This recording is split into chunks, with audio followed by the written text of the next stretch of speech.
The world is in a state of catastrophe. The end of the world has come. One of the military units was cut off from the outside world. Radio communications were not working.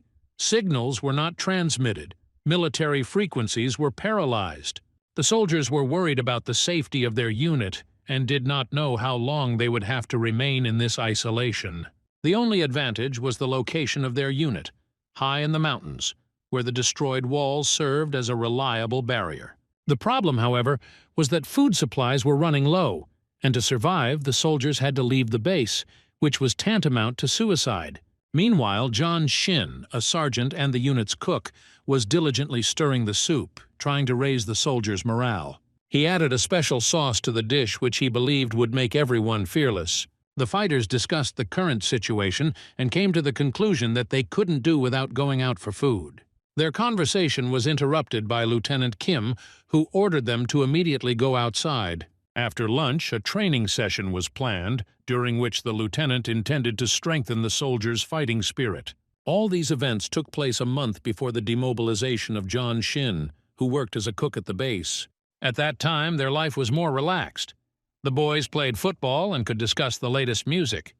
It was time for lunch, and the soldiers were already gathering at the dining room. The private, seeing this, hurried to deliver a box of food to the kitchen. In the kitchen, John was expertly chopping carrots when his assistant interrupted him to inform him that the squid planned for dinner was nowhere to be found.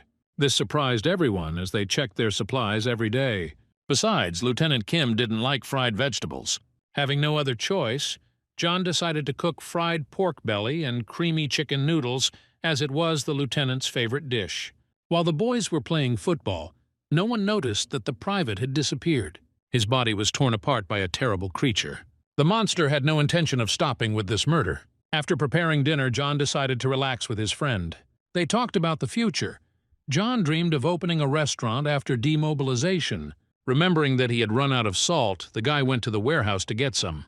When he entered the storeroom, he heard a strange sound and saw his dead comrade torn apart by a giant monster. John ordered his subordinates to quietly go outside. One of the fighters, hearing strange sounds, looked inside. There he was attacked by a huge monster. John threw a knife at the monster to distract its attention. The knife did not harm the creature. The monster, baring its teeth and emitting a terrible roar, rushed at John. The guy hid under the kitchen table in panic.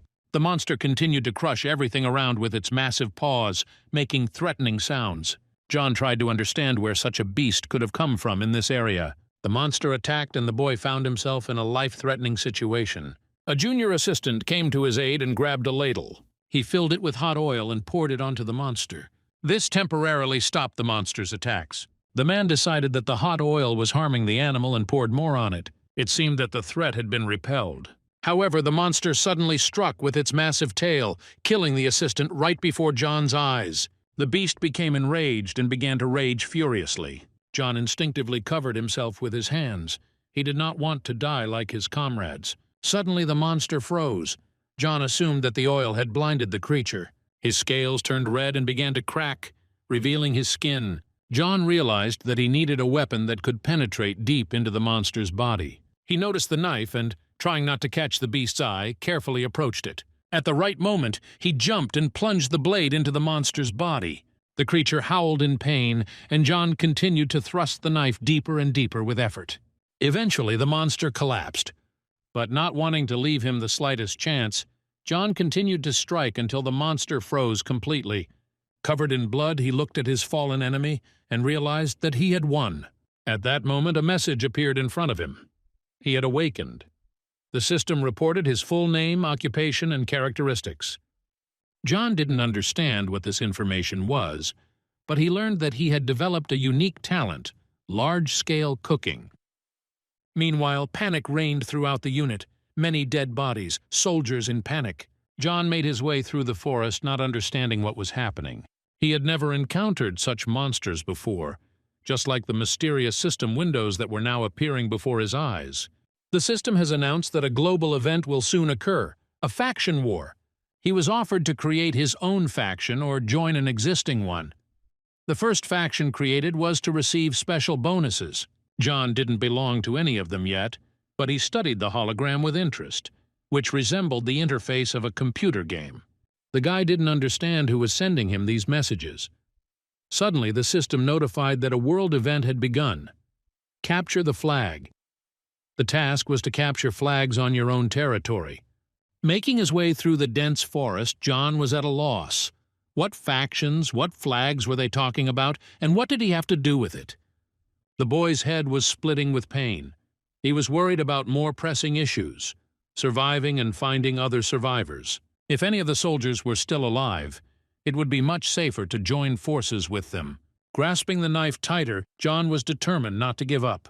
He knew that even if this place was deadly dangerous, he needed to look around. When he reached the ammunition depot, he heard gunshots. This gave hope. Perhaps other fighters had headed there for ammunition. At that moment, a monster appeared right in front of him. It was huge, ferocious, and looked like it had crawled out of a nightmare. John didn't have the oil to burn the monster's skin like before. Suddenly, the system activated a new skill, Chef's Eye. The analysis of ingredients began. John didn't understand what all this was about. But when the analysis was complete, the system gave him a culinary secret, basic education on how to care for lizards. From the information he learned that creatures of this type have a particularly vulnerable spot, the left armpit closer to the heart, through which vital vessels can be pierced. Meanwhile, the monster rushed at him furiously. It was getting closer, and John realized that there was no time to think. He decided to take a risk and apply the knowledge he had gained. The boy hit the beast with precision, and at that moment a new skill was activated, basic dagger mastery. The skill could be developed by using a weapon with a blade. John thrust the blade in, and to his surprise, it did not get stuck in the monster's body. John had a chance to do exactly as the instructions said. He managed to kill the monster with the first blow. He was pleased with himself, realizing that without the system's messages, he would hardly have survived. John felt different, like something was slowly filling him up from the inside. It was a new, unfamiliar sensation. Soon he gained experience points, and the system informed him that he now had control over various ingredients, regardless of their reality. He wasn't sure what that meant. Were monsters now considered edible ingredients? The system clarified. Lizard meat has a light, spicy taste and provided recommendations for its preparation. John didn't want to read or listen to this. The very thought of cooking such a creature was disgusting. At that moment he heard a voice. The corporal had discovered him. He was surprised to see John. He said that he heard voices, and that's why he found him. They had to move towards the ammunition depot. There was no way to predict when the monsters would appear again. Speeding up, they managed to reach the cleared area near the warehouse. All the fighters were exhausted. Many of them had different uniforms. At this time, John received a new message from the system, this time about the preparation of primates. He didn't understand why he needed such information, and he suspected that it might be about the people around him. Then he realized that others could not see the system windows that were only available to him. One of the soldiers suggested that John go to Lieutenant Kim with a report. Upon hearing that John had survived, Kim immediately ordered him to be brought. John realized that Kim was the only officer left among them. Approaching the door, he gathered his courage and went inside. The lieutenant was glad to see him, but immediately reported that they had serious problems. Kim invited John to sit down and pulled out a list to find out how many fighters had survived. John didn't like the lieutenant. He was always dissatisfied with his food and demanded that everyone take his tastes into account. Now it was this man who commanded their unit cut off from the world. The officers tried to find out who from the transport team remained alive. Many were dead. Only 7 people from the intelligence department survived, 10 from the transport department, and only 1 from the kitchen. The losses amounted to almost half of the battalion. Sergeant Lee Min-jae from communications confirmed that they were completely isolated from the outside world. Neither phones, nor the internet, nor radio, nor military frequencies worked. John realized how dire their situation was. No communication, no understanding of what was happening outside. The department heads were in a panic and were waiting for a clear plan of action from Kim. All eyes were on the lieutenant, but he himself did not know what to do. He suggested sending 2 soldiers from the communications unit into the mountains to try to contact higher command. However, the prospect was too dangerous and no one volunteered. Seeing that the idea was not gaining traction, Kim invited the participants to come up with their own proposals, but no one had a plan. During the meeting, John checked the food supplies. It was enough for 5 days with normal nutrition or for 2 months with strict savings. Kim asked about the ammunition and received the answer. All the training rounds were used, only the live ones were left. There were enough of them, but without additional supplies they would not last long. As the meeting was drawing to a close, John interrupted, reminding them that they had not discussed the most important thing: awakening. The lieutenant did not understand what was being discussed. Then John realized that he was the only awakened one among all those present. To prove the reality of what was happening, he took out a knife. The soldiers were frightened, not understanding his intentions. John explained that he killed the monster with this knife. He then demonstrated his strength by deftly cutting the table in front of them into pieces. The soldiers looked at him in amazement. He handled the table as if he were cutting paper. This was made possible by the awakened talent of the initial dagger mastery. John said that his awakening occurred after a fight with a monster in the kitchen. Lieutenant Kim decided that John had gone crazy, but he insisted, "You don't need to trust common sense, only your eyes." John was determined to survive and help the others get out of here. To do this, he would have to feed the entire squad and make them awakened. The meeting was interrupted by an alarming message. Monsters had broken through the fence and were approaching.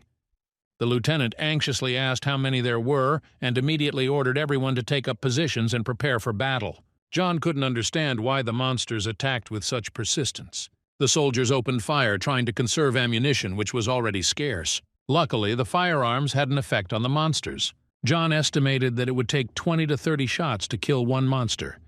Given the 10 monsters that attacked, there might simply not be enough ammo. After the shootout, the lieutenant gave the order to cordon off the perimeter and check it for damage. It became known that the unit had 2 victims. It was decided to bury the dead in a cemetery outside the unit's territory.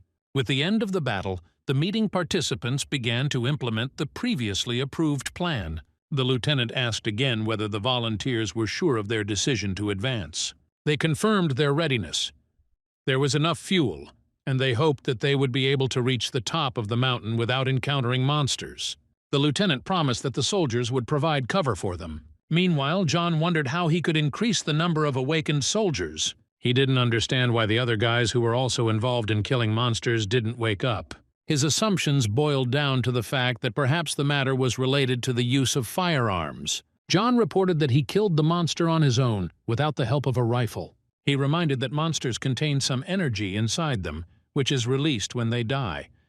The task of the soldiers is to be able to absorb this energy. No one wanted to engage in close combat with the monsters, considering it suicide. John shared with them the information that the system had shown him the monster's weak points. He also said that in the first case he used hot oil, which also injured the animal. But be that as it may, in order to hit him in a vulnerable spot, you have to get too close. Sergeant Tom Young suggested a new tactic. First fire a few bullets at the monster, and then, when it weakened, finish it off manually. For this purpose, the soldiers decided to use bayonets. John thought this approach was strategically sound, and entrusted Tom with implementing the plan. He himself intended to go to the kitchen to prepare dinner. The lieutenant assigned 2 soldiers to help him. The soldiers agreed to dine in turns. John noticed that cooking became much easier for him than before. The process seemed almost automatic. He assumed it was due to his rudimentary talent for cooking. For dinner, he prepared chef's deep-fried pork belly.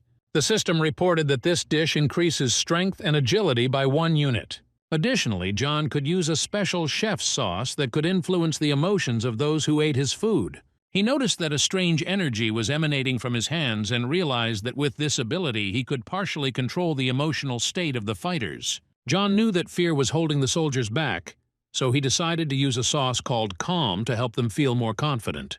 When everything was ready, John began distributing food. The soldiers were very hungry, and he generously filled their plates. The dish turned out to be not only filling, but also incredibly tasty. The soldiers admired his culinary skills and were surprised how he managed to cook such a large amount of food on his own. John watched their reactions. The soldiers admitted to feeling relieved and calm after the meal, and many asked for more. Their peaceful dinner was suddenly interrupted by the sound of gunshots. John immediately realized that a new monster had appeared. They didn't even have time to eat properly before they had to prepare for battle again. Hearing the shots, John and the soldiers rushed to help. The shootout was already over. The sounds of gunfire had died down. The fighters tried to understand what had happened. Tom Young explained that they were following the previously announced plan. They had shot 2 monsters and were now going to finish them off in close combat in order to receive the awakening. On the ground lay 2 huge monsters, bleeding but still alive. Lee Ming-jae was the first to act. He intended to stab the monster. The man finished off the beast and immediately saw a system window in front of him. His new class was Novice Mage, and his first ability was lightning control. The guy was stunned and a little scared, not understanding what exactly was happening to him. The other fighters watched him in amazement. Lee Min-jae gradually came to his senses and even began to enjoy his new power. His hands began to glow, and he showed off his abilities with delight, calling it amazing.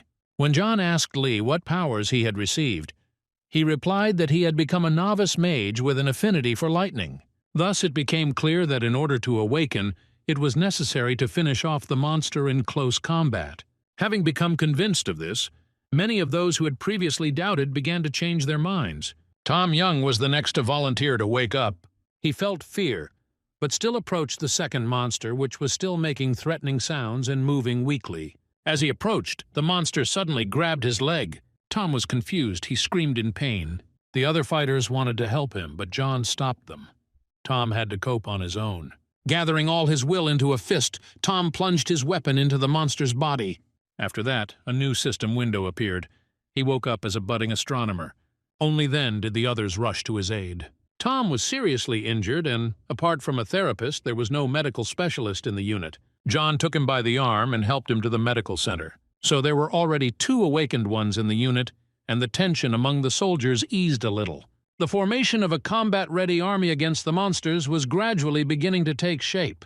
However, there were also those who categorically rejected the idea of awakening.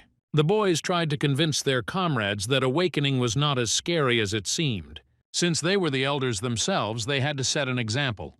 But despite this, many were still afraid. One of those who felt great fear was Kuang Il. He insisted that no one could guarantee that he would not die or be harmed during the awakening process. Everyone saw that Kuang Il was very scared. Although he looked menacing on the outside, he was actually afraid of many things. John Shin watched the situation silently. He understood that many people might refuse to awaken. Lee Min-jae, understanding the complexity of the situation, did not insist and allowed Kuang Il not to undergo the ritual. But when he left, he emphasized that in the future, Kuang Il will no longer be able to hold his previous position and will not be considered a senior. John was forced to agree with this decision. After all, a man who is afraid of awakening cannot be a commander on the front lines. The boys left Kuang Il alone, considering him a hopeless case. However, John believed that the situation could not be left like that. He pulled Lee Min-jae aside to talk. John was sure that this problem was not just one person's problem. It could affect the entire battalion. He feared that there might be mutinies or thoughts of desertion among the soldiers. Everyone was scared, worried about their families, and stuck together only because they had at least some chance of survival against the monsters.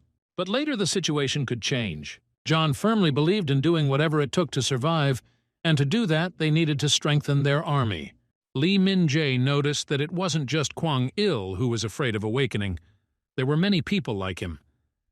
John was getting at the fact that they shouldn't have a choice to refuse. Refusal is unacceptable. Lee Min-jae didn't know how to get Kuang Il to agree, but John assured him that he had a plan. He quickly went to the kitchen and started preparing the dish. John decided that with the help of his abilities, he could turn Kuang Il into a real fighter.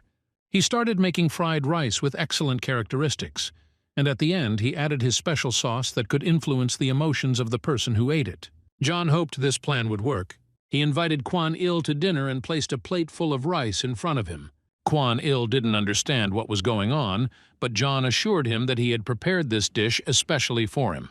The man promised to eat every last crumb. John watched him eat silently. Kuang Il praised the food, saying that it was very delicious. John knew that after the plate was empty, they would have a completely different conversation. After the guy ate, they had a frank conversation. Kuang Il admitted that he was very fearful since childhood. That's why he took up training in martial arts. It gave him a little confidence and increased his authority among his peers. But everything changed when the monsters appeared. Then he realized that he could no longer be brave and was not able to set an example for others. John admitted that when he first encountered monsters, he was also scared. However, Kuang Il sincerely admired John's courage. After all, he saw the death of his comrades and friends, but was still able to kill the monster. The man himself believed that he was not capable of such courage. John said that they were all scared, but he had a dream, to open his own restaurant.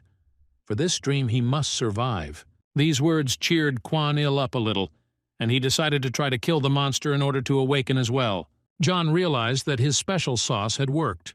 Kuang Il ran out into the street where they had previously wounded the monster. With his bare hands he rushed at it, delivering powerful blows.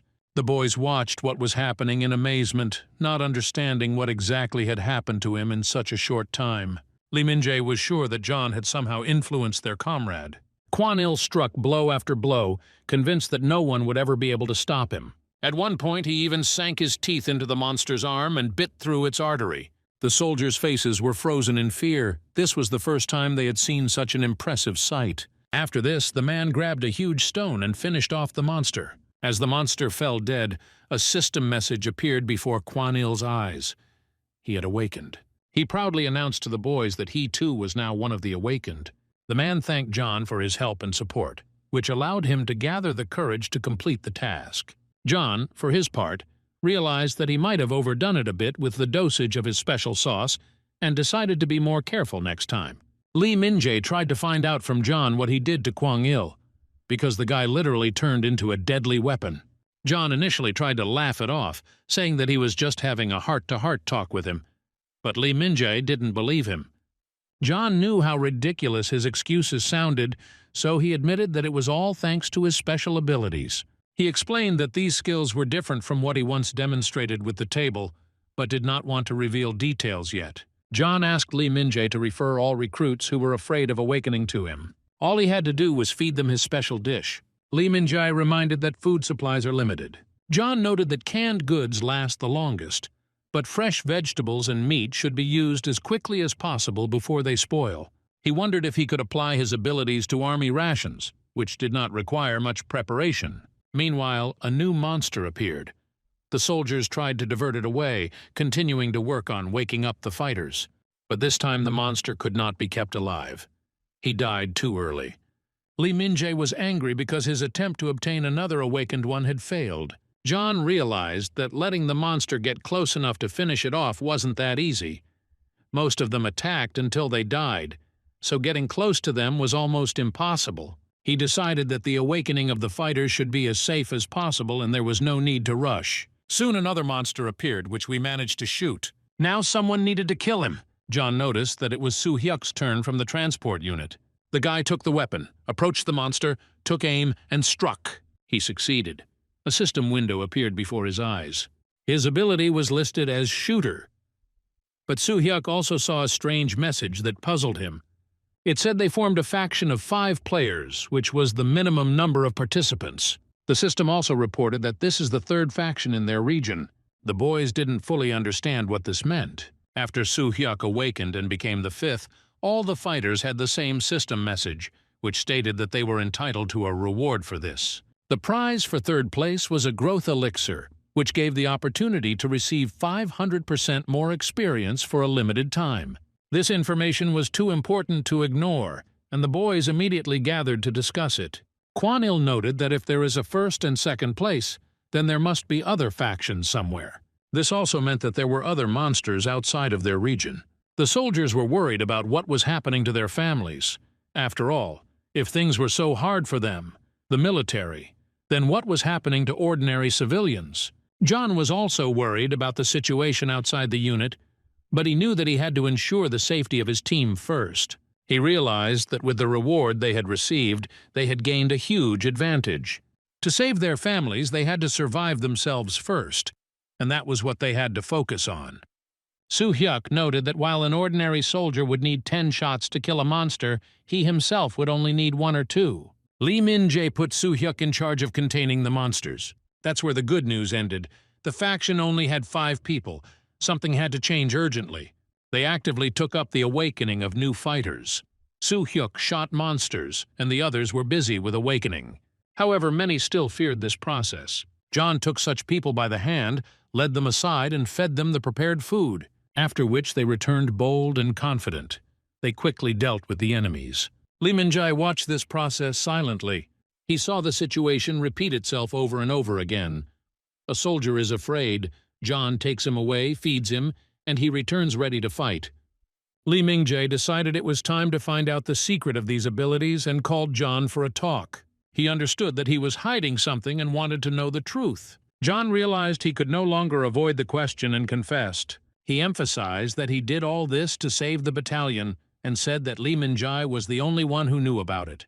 The boy revealed his ability to him. The friend took it calmly and focused on the common task, awakening as many fighters as possible. Meanwhile, John continued to cook. He opened his stats and saw that he had accumulated 282 points.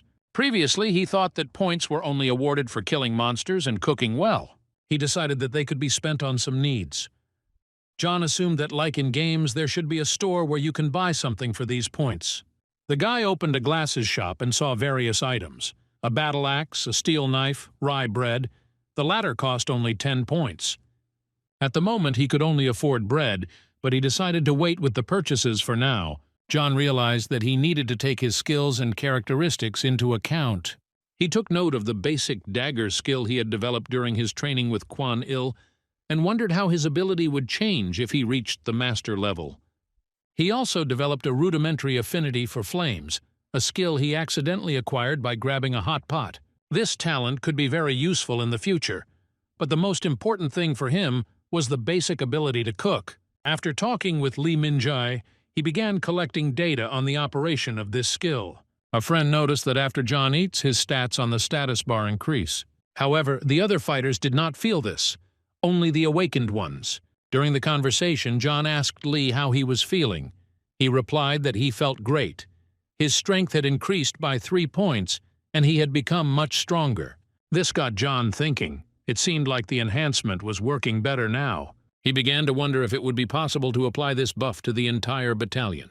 His thoughts were interrupted by a soldier who informed him that John's help was urgently needed at the ammunition depot. John asked what had happened. He was told that a new type of monster had appeared there, much more terrible and completely different from the lizards.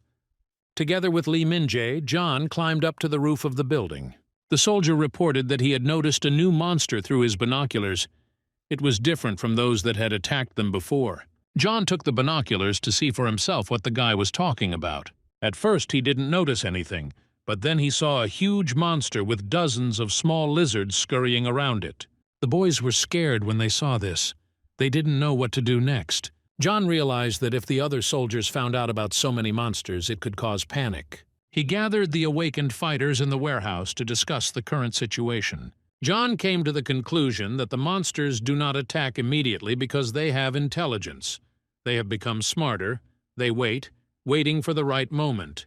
He realized that he urgently needed to increase the number of awakened people, and he himself needed to maintain peace among the soldiers. John went to the kitchen and started cooking. By adding his special chef's calm sauce to his food, he helped the soldiers feel more collected.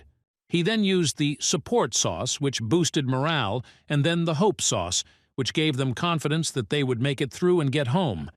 John realized that he had managed to keep morale high. The unit's defense was holding up for now. Among them, there were already about 20 awakened, almost a fifth of the battalion. John went up to the roof to check if the monsters were there. He was informed that their number had doubled. John believed that with so many awakened, especially among the shooters, they could deal with the threat. And if we awaken even more fighters, we might even win. After that, he went to the warehouse to take inventory of the stock. The guy found out that there was only enough food left for a week. Suddenly the lights went out at the base. John didn't understand what had happened because the generators were always fine. The light went out everywhere. He wondered if it was related to the monster's actions around the base. The guy realized that this was a serious problem, grabbed his gun, and ran out into the street. He knew that as long as the shooters had the advantage of light, they could hold off the monsters. But without light, they were practically helpless. The commander ordered the shooters to climb up to the roof, where there was a better view. The remaining awakened fighters were to focus on key tasks. Everyone took up their positions, preparing for defense, and the main troops gathered near the ammunition depot to block access there. John asked Lee Min-jae about the situation. He replied that the situation was difficult. Although there were less than 1,000 monsters, if they could deal with them, there would be no big problems. Li Ming-jae said that he had already distributed the awakened ones around the archers. The magicians were divided into attackers and defenders, and the warriors took up defensive positions. Everyone was in full combat readiness and waiting for the enemy to appear. For himself, John chose a blade as a weapon. It was with this weapon that he felt most confident. He was the first one to awaken in the squad and felt confident without fear. The monsters were already approaching, and with the help of signal flares it was possible to partially illuminate the battlefield. The soldiers were waiting for the order to open fire. Snipers took aim at the enemy. The monsters quickly closed the distance. They moved quickly and dexterously. As soon as the commander gave the command, all troops opened fire and began shooting at the enemy. Bullets pierced the bodies of the monsters. Many fell before they even reached the buildings. John watched the situation on the battlefield closely. He saw that his culinary efforts had not been in vain. The boys' fighting spirit was high and their strength increased. The guy understood that without signal flares, the battle would have been much more difficult. Suddenly, a boss appeared among the monsters. He had a menacing and ferocious appearance. The commander ordered the main fire to be concentrated on him. The guns roared. The system activated, and John turned on his chief skill, analyzing the enemy. He saw that it was the rarest type, a leader lizard, the strongest among its kind. She was incredibly fast, deftly dodging all the bullets. John felt that something was wrong here. Why would the leader put himself forward? He realized it was a trap. The lizard was deliberately making itself a target in order to get closer. And then when she got close enough, she stopped abruptly and let out a powerful scream. The sound wave spread throughout the entire area, deafening the fighters. The soldiers grabbed their heads, not understanding what was happening. The system warned that they were under the effect of a powerful skill called Battle Cry. He increased the strength, speed, and health of all the lizards in the area, and also increased their armor. This became a serious problem for the defenders. In addition, all other non-lizard creatures received negative effects: confusion, loss of concentration, and chaos for an hour. The soldiers panicked. They didn't understand what was happening or how to deal with it. The shooters' heads were bursting with pain, and no one could collect their thoughts. At this time, the lizards continued to approach, and the squad's defense was sharply weakened. The monsters were approaching inexorably, and the soldiers' bullets were no longer effective. John quickly realized that the monster in front of them was not only a strong creature, but also an intelligent one. He gave the command to Li Ming-jae to gather all the awakened fighters. Since long-range attacks no longer made sense, it was necessary to prepare for close combat. When all the awakened had gathered, John handed out a cookie to each one. The boys looked at each other in surprise, thinking that it was just a snack. Then John openly admitted that he had the unusual abilities of a chief, allowing him to enhance the powers of other people. He explained that they had all eaten his cooking before they woke up, so they had the courage to take the risk. Now, thanks to the specially prepared treats for each one, their abilities were supposed to increase even more. Li Ming-jae realized that this was their chance to survive this fight. They had to do everything to hold their positions and not lose this territory. The entire battalion was reinforced, and John personally approached Kuang Il, instructing him to fight the boss. After eating the cookie, he felt his strength increase many times over. He was ready to beat the monster to death. Meanwhile, the other fighters on the defensive line did not understand what was happening, but there was no time for explanations. The monsters were already close. The fighters' buff worked. Their stats increased for the entire day, and the increased attack effect made them feel the thirst for battle. Kuang Il dealt a powerful blow to one of the monsters and it flew to the side. Other monsters approached him, but he successfully eliminated them. The second fighter held the monster back using his special abilities. The warriors rallied, repelling the attacks, although it was not easy. The enemies turned out to be unusually strong. The leader of the lizards, as it turned out, increased the fighting ability of his subordinates. John realized that he would have to intervene personally. He ate his special chocolate courage cookie that he had made himself and immediately felt his abilities increase exponentially for the next day. The man rushed into battle and activated the medium courage effect with the help of the chef's special sauce, which allowed him to control his overall fighting spirit. Now the ordinary lizards were no longer a threat. His fighters could deal with them themselves. John's influence also caused the enemy creature's stats to be lowered, making the soldiers' battles less dangerous. But the main enemy remained ahead, the boss. Their task was clear: kill the leader of the monsters. During the battle, the guys unlocked new talents, including initial battlefield frenzy. The effect of courage helped to neutralize the confusion that had gripped the fighters. Kuang Il, inspired by confidence and strength, was ready to be the first to rush into the decisive battle. Hordes of monsters moved towards the entrance, and all the troops concentrated there. Kuang Il had to clear the way for them. Filled with powerful energy, he rushed towards the main boss, and a fierce battle ensued between them. Kuang Il delivered powerful and accurate blows, and Li Min-jae, filled with new strength, watched the fight with admiration. He was curious about what exactly John had done, because it seemed like with these improvements they would be able to quickly crush the monsters. John, however, asked him not to relax. Their task was to hold off the lizards as long as possible while Kuang Il was busy fighting the leader of the monsters. Having gathered all their strength, the boys rushed into the attack. They needed to hold out a little longer. Meanwhile, Kuang Il fought the monster, striking with incredible speed. The monster roared in pain, but at some point he managed to grab Kuang Il. Fortunately, his comrades came to the rescue and helped him free himself. Free and furious, Kuang Il gathered all his strength and delivered the decisive blow. It was so powerful and crushing that it knocked the monster to the ground. Without stopping, he continued to strike until the monster finally died. The bodies of many defeated small monsters lay around. The system reported that their squad had survived their first full battle against monsters. John asked the guys if everything was okay. They confirmed that everything was fine, but noted that one must not let one's guard down. Some monsters could still be alive. John could hardly believe that they had actually won, but the system confirmed. They managed to seize control of this zone. It was a world event, and the status of the battle changed to occupation. Their unit was given the unofficial name of Unit 423. This became the first large area to be occupied by humans, and although the very idea of first place seemed almost ridiculous to John, he understood that they had accomplished something remarkable. After the battle, healers and doctors took care of the wounded soldiers. They managed to cope with the situation and provide assistance to the survivors. It seemed that the situation had stabilized a little. John praised Li Min-jae for his good work, but he modestly replied that it was not his merit. The main work was done by Kuang Il.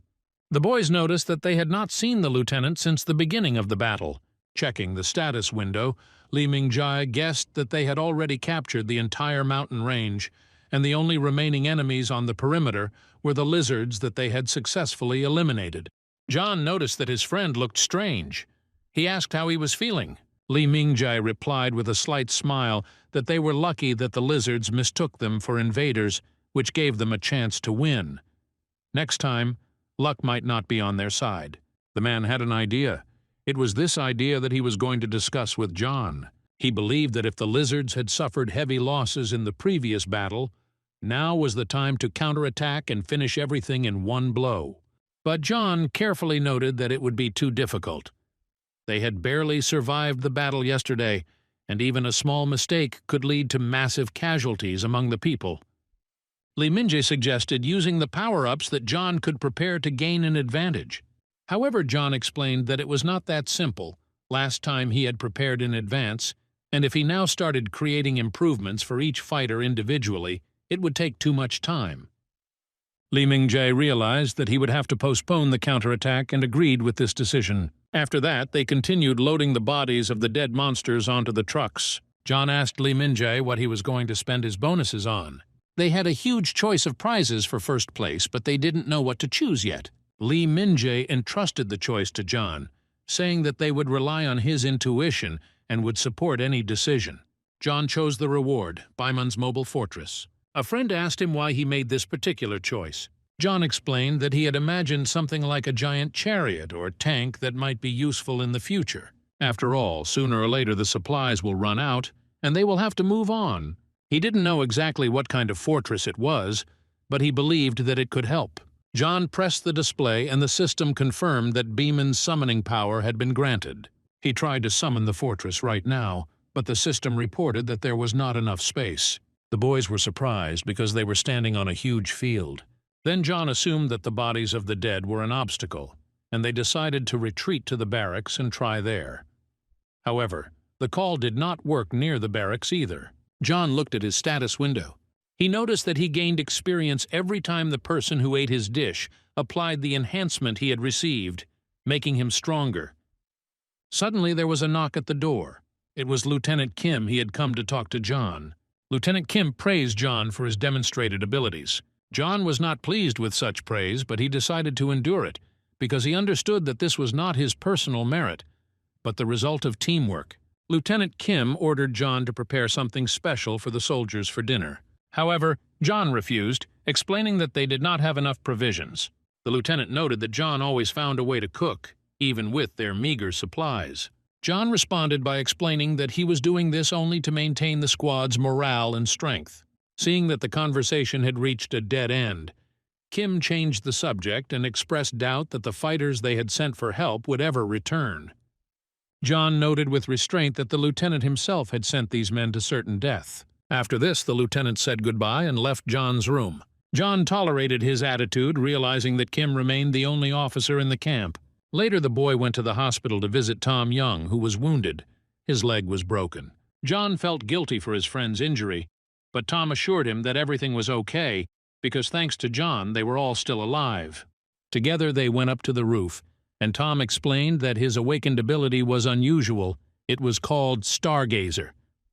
With its help, he can predict the future, guided by the stars. Tom warned that a group of people would approach the base the next day. These people were lost in the forest, but they noticed a military base and decided to get here, hoping to be rescued. John had better hide his abilities from them. The next day, the soldiers did indeed spot a group of survivors approaching.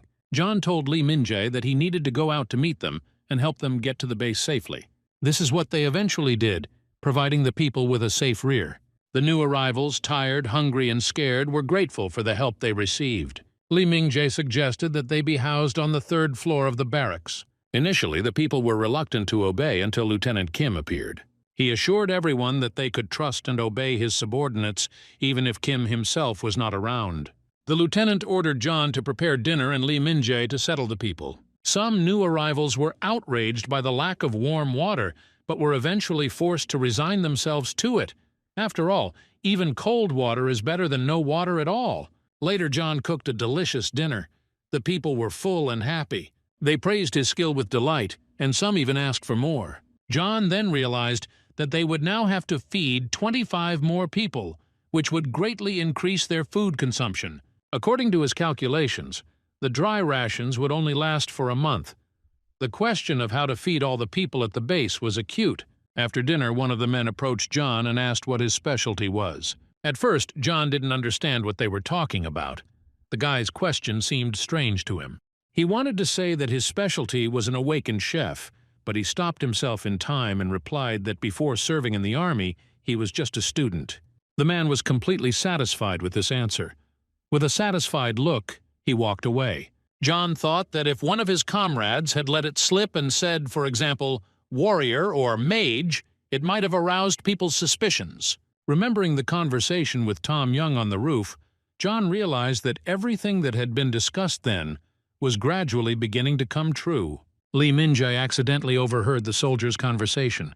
They discussed the current situation and expressed dissatisfaction with the way Lieutenant Kim was leading the squad. In their opinion, a true leader should not hide behind the backs of his people and then order them to go out onto the battlefield. Lee Min-jae realized that the soldiers' morale was falling, and if this continued, their unit would be in serious trouble. He decided that he needed to act urgently and take control of the situation. In the evening, he gathered his close associates on the roof of the building. It was a secret meeting for his own people only. Lee Min-jae told the boys that he had recently spoken with Lieutenant Kim about the current situation in their unit. The lieutenant did not want to listen to the objections of his subordinates. He made it clear that he was the commander here, and the rest were only obeying his orders. Lee Min-jae found this behavior unacceptable and admitted that he had his own plan to remove Kim from office and appoint a new leader. The soldiers supported this idea. They believed that Lee Min-jae himself could become a good commander because he was always there, helping and supporting. However, Lee Min-jae said that it was not yet time to officially remove Kim. Instead, he proposed choosing Sergeant John Shin as interim leader. John was stunned. He had always considered himself only a cook, not a commander. But all the guys accepted this news with joy. For them, John had long been the moral center of the team. He always raised their spirits and supported them with food. Lee Min-jae left John no choice, and in the end, everyone unanimously recognized him as the new leader. At this point, the awakened system announced that the conditions had been met. 30 out of 31 people recognized the new leader. Thus, they officially formed a clan, the smallest raiding unit. John received a notification in the system window. He was now the leader of Clan 423. This became a real reality for him. John's first order was that they would not kill Lieutenant Kim. He said that they are not animals and are different from the monsters they fight every day. They agreed that they would resolve this issue peacefully and would not touch the lieutenant. Meanwhile, the group of new arrivals were making their own plans. The survivors tried to find out if there were any awakened ones among the military. Having made sure that there were no such people, they intended to put their plan into reality. A new day had dawned. John was in the kitchen doing his own thing. One of the soldiers approached him and said that one of the girls from the group of survivors wanted to talk to the lieutenant. The soldier decided it would be wiser to tell John about it first. John replied that he would handle the conversation with the new people himself. When the guy asked where the commander would be then, John said that the lieutenant was no longer a hindrance. He was taking everything upon himself. The soldiers watched as John descended into the dungeon beneath the kitchen. They knew that there was good soundproofing there, and that you couldn't hear what was going on inside from the outside. John took the food with him and opened the door. He was going to feed his captive. In the basement, in the punishment cell, John kept Lieutenant Kim locked up. Earlier, together with the guys, they grabbed him right in the office and brought him to this room. John prepared food for him. Not just any food, but something special. The lieutenant asked John to talk to the soldiers, assuring him that he had thought about his behavior and wanted to ask everyone for forgiveness. He promised to change, but John replied that he couldn't influence the guy's opinions, so there was nothing he could do. To somehow cheer up the lieutenant, he brought him his favorite dish, pasta. The lieutenant ate it with pleasure. It lifted his spirits and gave him a surge of joy. In a conversation with Lee Min-jae, Jong once admitted that he planned to feed the lieutenant lizard meat. His abilities as a chef increased. He could now prepare special dishes. He decided to gradually get the lieutenant hooked on his food and then alternate it with dry rations. When Kim starts going through withdrawal, he will do anything to get a tasty dish. Once again, while bringing food, John encountered the lieutenant's displeasure. He no longer wanted to eat ordinary food. He demanded a tasty, mood-lifting dish. John reminded that the lieutenant was in no position to command. Then Kim fell to his knees and began to beg John to have pity on him and give him normal food. John agreed, but put forward a condition. The lieutenant must kill the lizard and receive awakening. The lieutenant successfully completed the task, killed the monster, and underwent awakening. The system window appeared on the screen. Its characteristics were quite impressive and useful. John was glad. This was his secret trump card, which he hoped to use in a critical situation. He saw that the lieutenant's abilities were at a good level, and thanks to this, he was able to improve his own skills. John's experiment turned out to be quite successful for both of them. He managed to reach level 10. Before this event, he had not been able to rise above level 9. He also gained the ability to prepare dry rations, endowing them with special qualities. After that, the guy got busy with people. A meeting with representatives of their group was coming up. He assigned Lee Min-jae to lead the negotiations. John himself sat quietly, silently watching the people, trying to determine from which of them a threat should be expected. They were slightly disappointed to hear that the lieutenant had not agreed to meet with them in person. At the meeting, one of the men, Kwon Chan, complained that the military was too late in giving them time. He wanted to speak directly to the lieutenant. The leadership had to be present at such an important meeting. The guys explained that they were his representatives. The lieutenant was very busy solving important issues for their unit.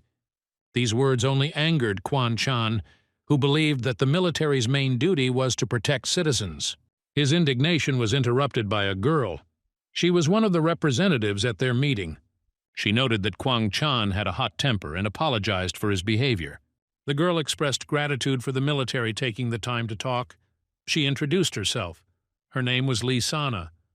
Lee Sana said that before the disaster she had a small studio in the city. The girl also shared information about what happened outside. About 2 weeks ago, monsters suddenly appeared and started killing people. Chaos and fear reigned in the city. Communications, the internet, television were lost. Mobile phones stopped working. Monsters attacked from everywhere, and people bitten by them eventually turned into zombies. The soldiers listened in surprise. They had never heard of zombies before, and this news shocked them.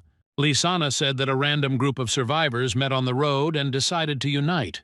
Together they moved towards the military base, hoping to find protection there. They were informed of the existence of the base by an elderly man who learned about it from an old comrade who had previously served there. John became curious. How did these people manage to get to the base without weapons and deal with the monsters on the way? Lisana noticed that they called these creatures zombies instead of monsters. She explained that she herself had undergone an awakening and now possessed an unusual ability. John agreed with her explanation. Without the awakened, they would hardly have been able to survive. Lisana shared that once when she was attacked by zombies, she fought them off and awakened her tailor ability. To demonstrate her strength, she took a pair of scissors and easily cut the wooden table in half. John was amazed by such power, but despite this, he treated new people with caution. Tom Young once warned him that there was a traitor among the arrivals, someone who wanted to harm their group. John wondered who this man was and what secrets the new group was hiding. He found it hard to believe that such a person could be Lisana. This meant that in order to detect the intruder, he would have to prepare a trap. In the kitchen, John was assisted by two girls who washed the dishes. In gratitude, he treated them to ice cream, adding his signature happiness sauce to it. Out of joy, the girls began to smile happily. One of them, seeing her sister smiling, even burst into tears. After all, she had not smiled since the death of their mother. John knew the sauce's effect was temporary, but he hoped it could bring back better memories in people. He believed that these feelings could stay with them forever. After all, Kuang Il, for example, managed to overcome his cowardice. The guy realized that all the ingredients worked and was ready to put his plan into reality. In the evening, John met with Lee Minjae on the roof. He told his friend that he had a plan and was ready to act. Lee Minjae asked if John was going to use his abilities, as he was curious to see what else he could do besides creating buffs. John didn't want to reveal all his secrets yet, fearing that the guys might react ambiguously to it. Instead, he asked Lee Minjae to appoint one of the 5 guys living together in one room as his assistant in the kitchen. The guy was glad that he could be useful in the kitchen. He quickly finished cleaning. In gratitude, John treated him to ice cream made with his powers. The guy confessed to John that there were already rumors about the special ice cream he was making. Everyone wanted to try it. John admitted with a smile that he felt a little embarrassed that he was only giving this delicacy to a select few. He promised that next time he would definitely treat everyone. The guy assured John that it was okay, because they were taking turns helping him in the kitchen, and everyone would have a chance to try. He tried the ice cream and was delighted to find that it was really delicious. Now he understood why everyone praised it so much. Just as he was about to leave, he heard John say that he had a couple of questions. The guy agreed to answer. John asked what they were up to. Without much resistance, the guy admitted that they had entered the military base with the aim of capturing it. John clarified who the leader of their group was. The guy replied that Quan Chan was at the head. He was their leader. He himself was surprised why he was telling all this so frankly and wanted to leave, but John did not let him go. John asked another question. Are they awakened? The guy confirmed that all 5 of the people who live in the room with him have awakening. Moreover, they are going to take over the unit tonight. Realizing that he had given too much, the guy tried to leave, but suddenly realized that his legs wouldn't obey him. There was nothing left to lose, so the guy decided to act. It turned out that his ability was related to flame. Having summoned his strength, he no longer held back and intended to take down the sergeant. The man launched a stream of fire at John, but John activated his heat resistance skill. The flames were no obstacle for him. John was approaching confidently. The guy was confused. He did not understand how John could withstand his attack. With a menacing look, he said that he had messed with the wrong person and rushed at him. Meanwhile, the 5 accomplices stood on the roof, waiting for their partner. They had no idea that he was already facing serious resistance. The guys kept waiting, but their friends still didn't show up. Time was running out. Some people began to suggest postponing the plan until another day, but Quan Chan was categorically against such a decision. He was determined and intended to carry out their plan that very night.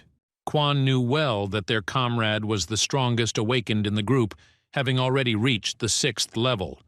But this did not change the essence.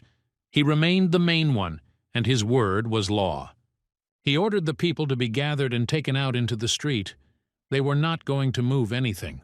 People stood on the street, sleepy and irritated, not understanding why they were woken up in the middle of the night. Lee Sana approached Kwang Chan to find out what was going on. He had always obeyed her before, so she was surprised by his insolence. But this time, Kwang Chan objected to her and stated that she was no longer the main one among them.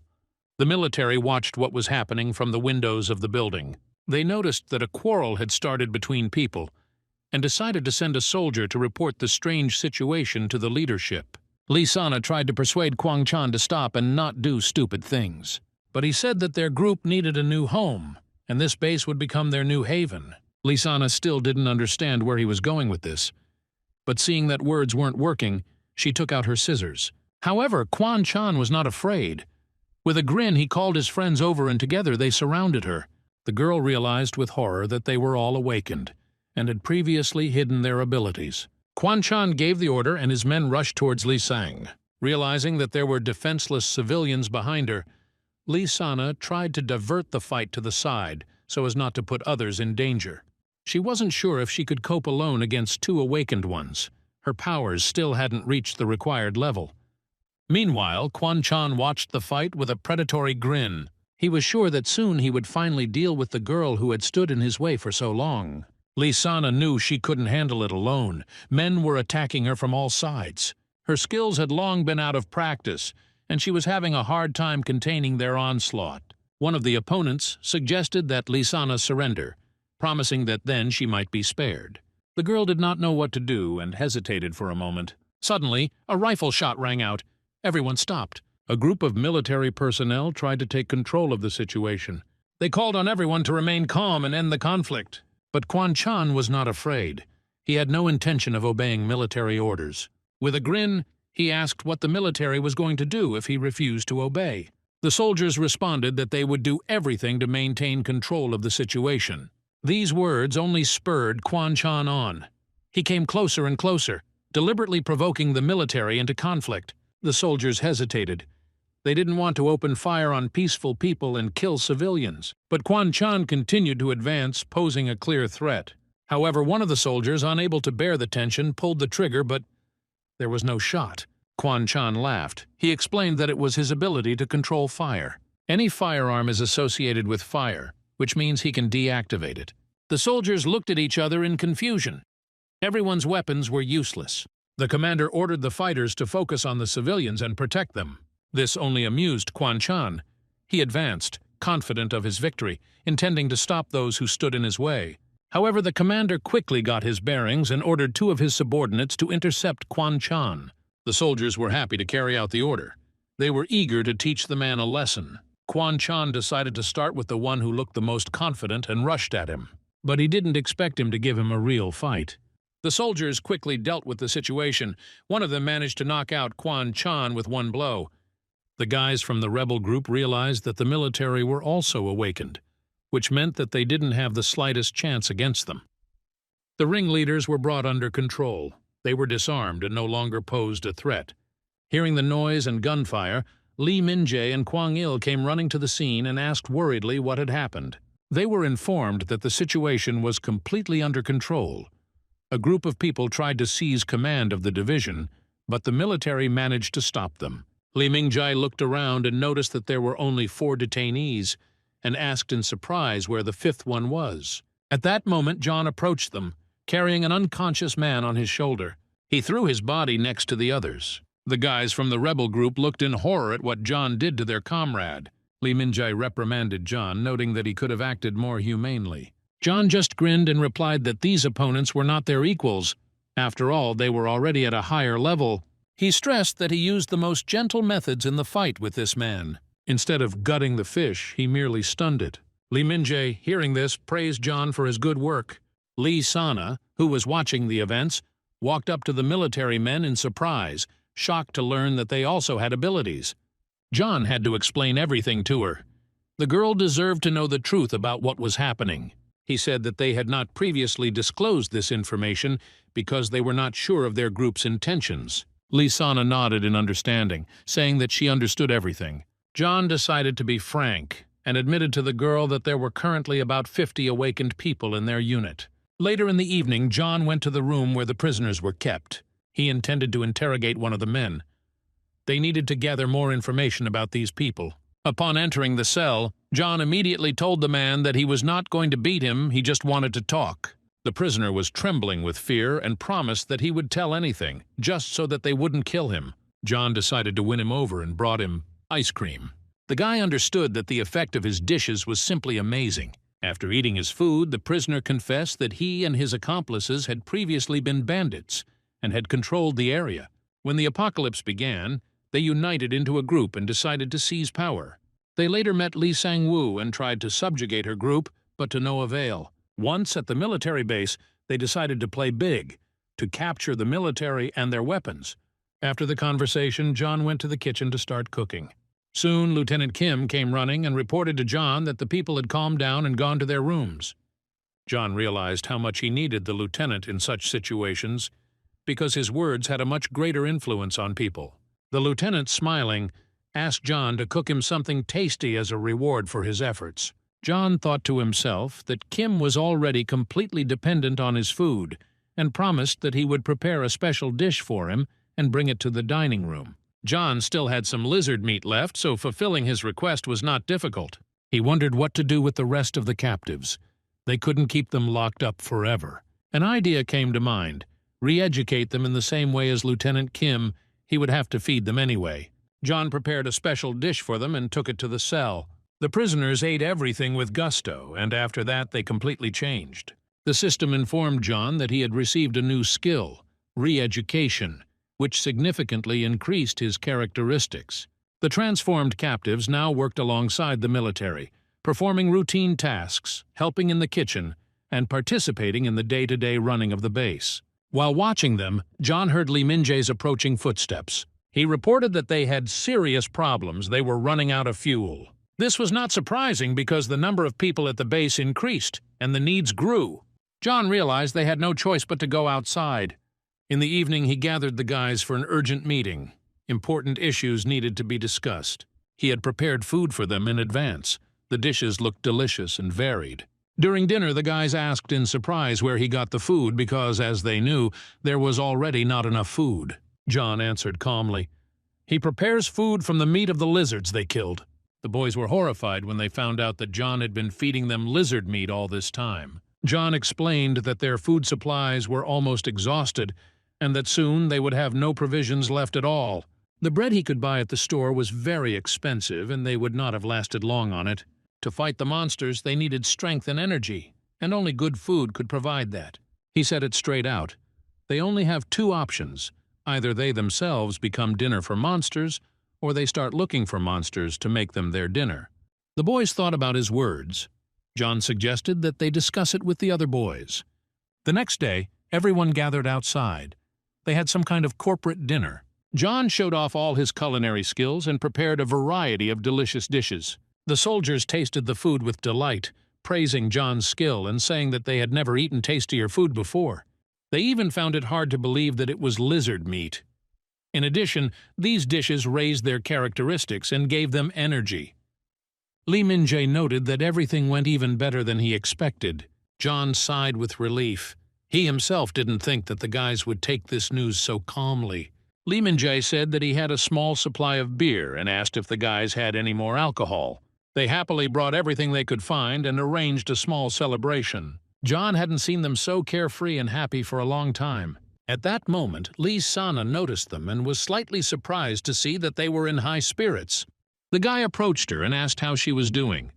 The girl said that she had something important to talk to John about. She announced that their group wanted to officially join John's squad, agreeing to obey orders and do whatever was necessary to survive. John asked if she had thought this decision through. Lee Sana replied that they discussed everything for a long time and came to a unanimous agreement.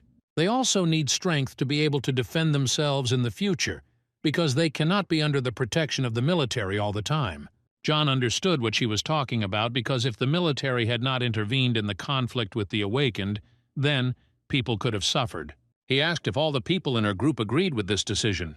Lee Sana assured that they came to a unanimous decision and wanted to be part of the team. John said he couldn't make such a decision alone and would pass on her request to the others. Lee Sana thanked him and promised that they would not let them down. John conveyed the girl's request to his comrades. Together they discussed whether to accept new people into their group. Most of the guys expressed dissatisfaction. They believed that these people could become a hindrance. But John reminded them that their job as military men was not only to protect, but also to teach others how to survive in these conditions. They can't just abandon civilians to their fate. He managed to convince the others that they had no choice. After the meeting, John went to see Lee Sana to tell her the good news. The girl showed him the military uniforms that she had sewn herself. This form was special because it was made using monster skin, which made it more durable. The girl invited him to try on the uniform and test its capabilities. John tried on the kit and immediately noticed that its performance had improved. It was an unusual armor that, when combined with his buffs, gave an even greater effect. John decided to be honest with Lee Sana and admitted that he was the real commander of their unit, although only a few knew about it. Lieutenant Kim was actually just following his orders. The girl was shocked by this news but appreciated his frankness. The next day, the uniform was tried on for the rest of the soldiers. Everyone happily accepted it, and everyone really liked the uniform. Lee Sana could make more kits, and John noted that she was now an important unit and the leader of her group. She was entitled to both a uniform and a weapon. Lee Sana admitted that she had never held a gun before. John assured her that she would now have a gun, and the boys would help her learn how to use it. This will be necessary because ahead of them lies a path on which they will meet new people, and as a leader, she will have to be able to protect her group. A few days later, the last of the soldiers underwent the awakening ritual. He became the 100th. Thus, their squad numbered 100 awakened fighters, and they officially formed a guild. It was the first guild formed in their region.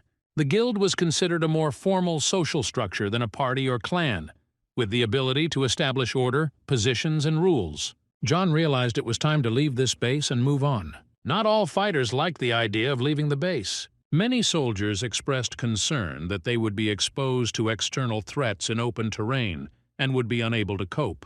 However, there were also those who supported John's idea. At the general meeting, John announced that they had two important tasks. The first is to select 5 representatives who will help him lead the squad. The second thing is to come up with a name for their guild. John gave everyone present the right to choose. He already knew that he would definitely choose Lee Sang-woo and the elders. He trusted them unconditionally. However, the soldiers rightly noted that Tom Young would not be able to command while confined to a wheelchair. To this, John explained that Tom was not leaving their unit. He would stay here to maintain control over the territory. He recalled that the system had informed them of the importance of being present in the territory to hold it. Tom asked John for a loudspeaker and addressed his comrades. He reminded that his specialty is stargazing. The brighter the stars in the sky, the more accurate his predictions. Tom added that no unit was closer to the stars than this one, which meant that he would be the eyes and ears of their party, relaying important messages that he could read in the stars. After hearing Tom's speech, the soldiers took this fact positively. 5 people were identified. Next came the choice of a name for their guild. There were many proposals, but in the end, everyone agreed on one option. The first monsters they defeated were called the Steel Lizard. Based on this, they decided to call their community the Steel Legion. The next step was to decide where to go next. On the one hand, they could go to open terrain, where there was more maneuverability. On the other hand, to the sea, where the main part of their unit and, possibly, the survivors were located.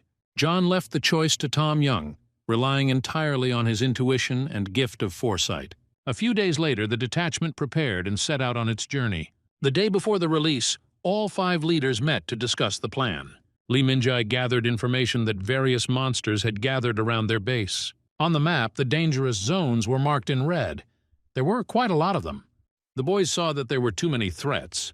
The plan to move on seemed very risky. They also knew that there might be new kinds of monsters out there that they knew nothing about. To ease some of the tension, they asked Lee Sana to tell them how her group got to the base. The girl said that they had encountered almost no serious obstacles along the way. Yes, there had been a couple of monsters, but she had been able to deal with them. This eased the tension among the fighters a little. If Lee Sana could go this way, then they could too. The plan was to place civilians in trucks and place guards near each truck. If they are attacked by monsters, the guard's job is to immediately engage in battle and protect the people. The column slowly set off. Soldiers ensured its safety. Some of them went ahead and surveyed the area in advance. They soon noticed the first monsters and passed this information on to the others. All the fighters immediately prepared for the upcoming battle. John gave an important order. Cover the cars with civilians, but do not use firearms so as not to raise unnecessary noise. The noise could attract even more monsters to their group. This fight was no different from those they had already fought within the base. The team gathered, mobilized, and prepared for battle. They had fought monsters before, so nothing was new to them. Everyone prepared to hold back the onslaught of the monsters. They pressed from all sides, and the main task of the fighters was to hold the defense, not allowing the monsters to break through to the civilians. The soldiers fought bravely and courageously, repelling attacks on all sections of the front. Kuang Il stood out in particular, using his immense strength to tirelessly crush monsters, swinging his fists so that the monsters flew apart like rag dolls. But the number of attackers was growing, and even he understood that they would soon reach the cars with the survivors. Lee Minjai also fought selflessly, repelling attacks from the other side. He understood that they couldn't maintain this pace for long. Something urgently needed to be done to push back the monsters. Meanwhile, inside the trucks with civilians, panic reigned. People were shaking with fear. Children were crying. Lee Sana tried to calm them down, assuring them that there were soldiers nearby who would protect them. But even she couldn't completely get rid of her anxiety. The feeling of fear didn't go away. Lee Mingjai saw another large flock of monsters approaching from the rear. They didn't understand where so many of them came from. It seemed like they were coming from everywhere. John clearly understood that the noise of the battle was attracting more and more monsters, and if they started using firearms, the situation would become even worse. They urgently needed to think of a new plan of action. John ordered that dry rations, dried meat, be distributed, and that preparations be made for the next battle. This snack came in handy. It contained magical ingredients that enhanced characteristics and increased physical endurance. Everyone felt a slight surge of strength and energy. John and Lee Minjae were going to replace Kuang Il, who was already quite tired. Now, having refreshed themselves, the fighters were ready for a new fight. Leaving Lee Minjae alone, he went on an urgent matter. John knew that jerky wasn't enough to defeat the army of approaching monsters. He informed Lieutenant Kim that it was time for him to demonstrate his abilities. The lieutenant had never done this in public before, so he was a little nervous. Gathering his thoughts, he activated his ability and gave the order for everyone to prepare for battle. The effect of his skills spread to everyone around him. This increased the fighting capacity of their army by 10%. All the soldiers were full of energy and felt great. A significant surge of strength gave them the opportunity to continue this difficult battle for their lives.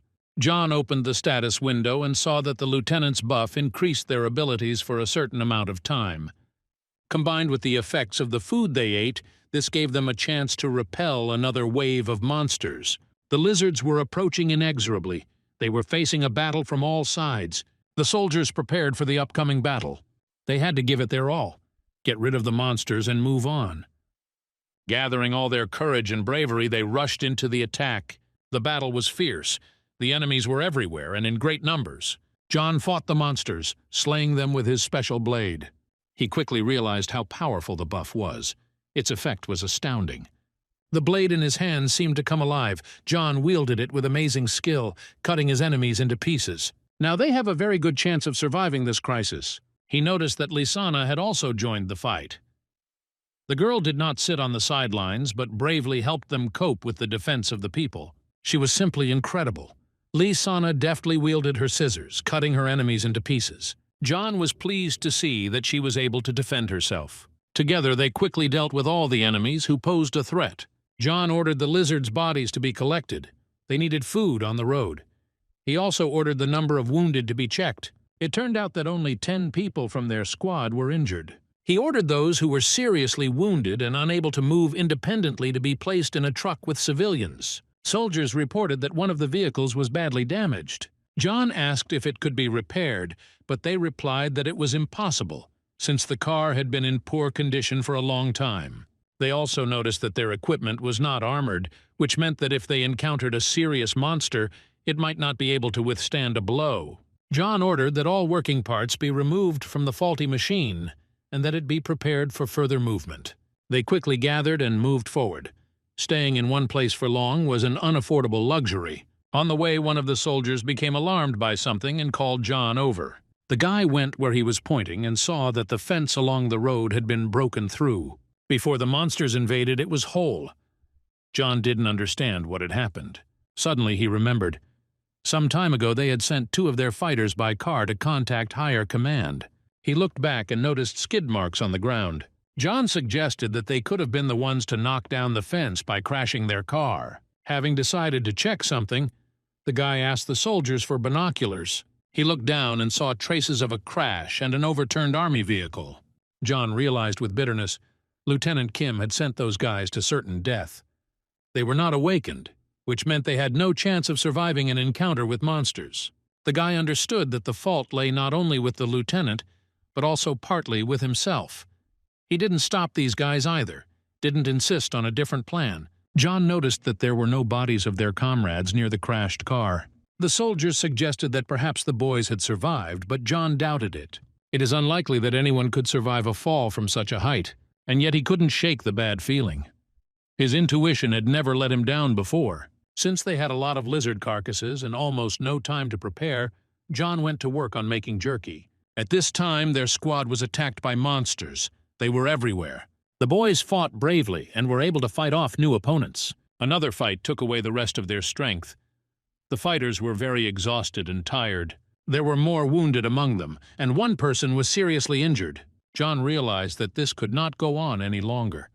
People were getting tired of constant fighting. Their strength was running out.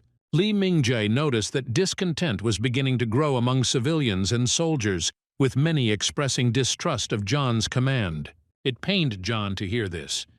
He realized that he rarely participated in battles himself, mostly engaged in providing for the rear and preparing food. His military skills were indeed not very developed, but he always made up for it by doing what he was best at. Suddenly, one of the soldiers called out to Lee Min-jae. They noticed something ahead. The boys took out their binoculars and saw 2 figures approaching them. As they got closer, it became clear. These were not people, but zombies in military uniform. John felt his insides tighten. His worst fears had come true. The boys saw the stripes on the uniforms of these zombies. These were their comrades, the 2 they had sent on a communications mission, and who had crashed in the car. But now they are back, with firearms in their hands. The team needed to urgently mobilize and prepare for a new battle. With weapons in hand, the zombies quickly closed the distance and approached the people. The fighters prepared for the upcoming clash with their former comrades. The zombies suddenly opened fire on the soldiers, raining down a hail of bullets on them. They managed to wound one of the fighters. John immediately ran up to him. He demanded immediate help, but the guy assured him that he was fine. John realized that it was because of the uniform that Lee Sana had made. She really did have unusual protective properties. Soon the shooting stopped. The zombies simply ran out of ammunition.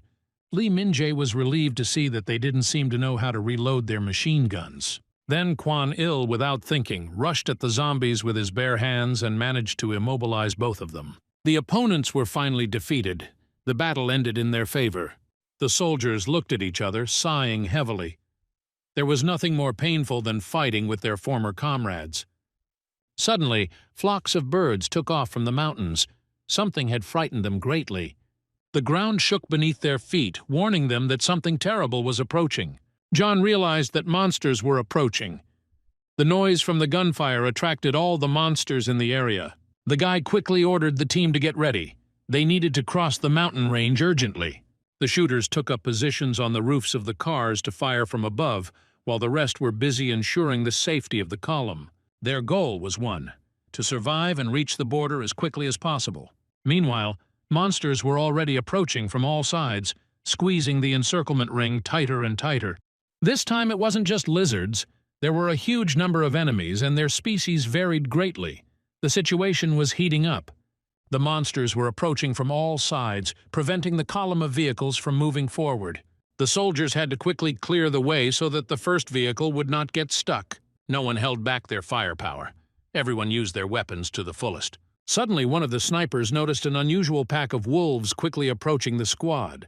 This was immediately reported to John, realizing how important it was for him to know what was happening. He looked and realized that these wolves were not like the monsters they had encountered before. They had 6 legs and looked much more dangerous and ferocious than the lizards. John quickly assessed the situation. The predators were hungry and could become a serious threat, especially if they attacked the cars. Then he turned his attention to the prepared meat. Realizing that the wolves would likely respond to food, John began throwing pieces to them. As he had predicted, the wolves were distracted by the prey. John, using his special skills, scanned the creatures and discovered their weak point, their legs. He treated the meat with his special sauce with a sleeping effect, which gave the soldiers the opportunity to deal with the remaining enemies without any problems. Having overcome this obstacle, the column continued along the mountain path. Soon its end appeared ahead. John, very tired after numerous battles and because he had actively used his abilities, felt a sharp weakness. His eyes hurt, his head was spinning. At some point, he simply lost consciousness and fell. When he woke up, he saw Lee Min-jae next to him. He was sitting silently next to him, not moving away even a step. His friend was genuinely happy to see that John had finally come to his senses. The guy asked how long he had been unconscious and what had happened during that time. Lee Min-jae replied that while John was unconscious, their camp was attacked by a group of monsters, but the squad successfully fought them off. Now the rest of the fighters were busy clearing the area and collecting the bodies of the monsters. Lee Min-jae brought John food, porridge cooked from everything he managed to collect. It didn't look very appetizing, but it still kept me going. At that moment, one of the soldiers ran into the room, reporting that the search party had returned. Lee Min-jae was about to go out to find out the news, but John stopped him.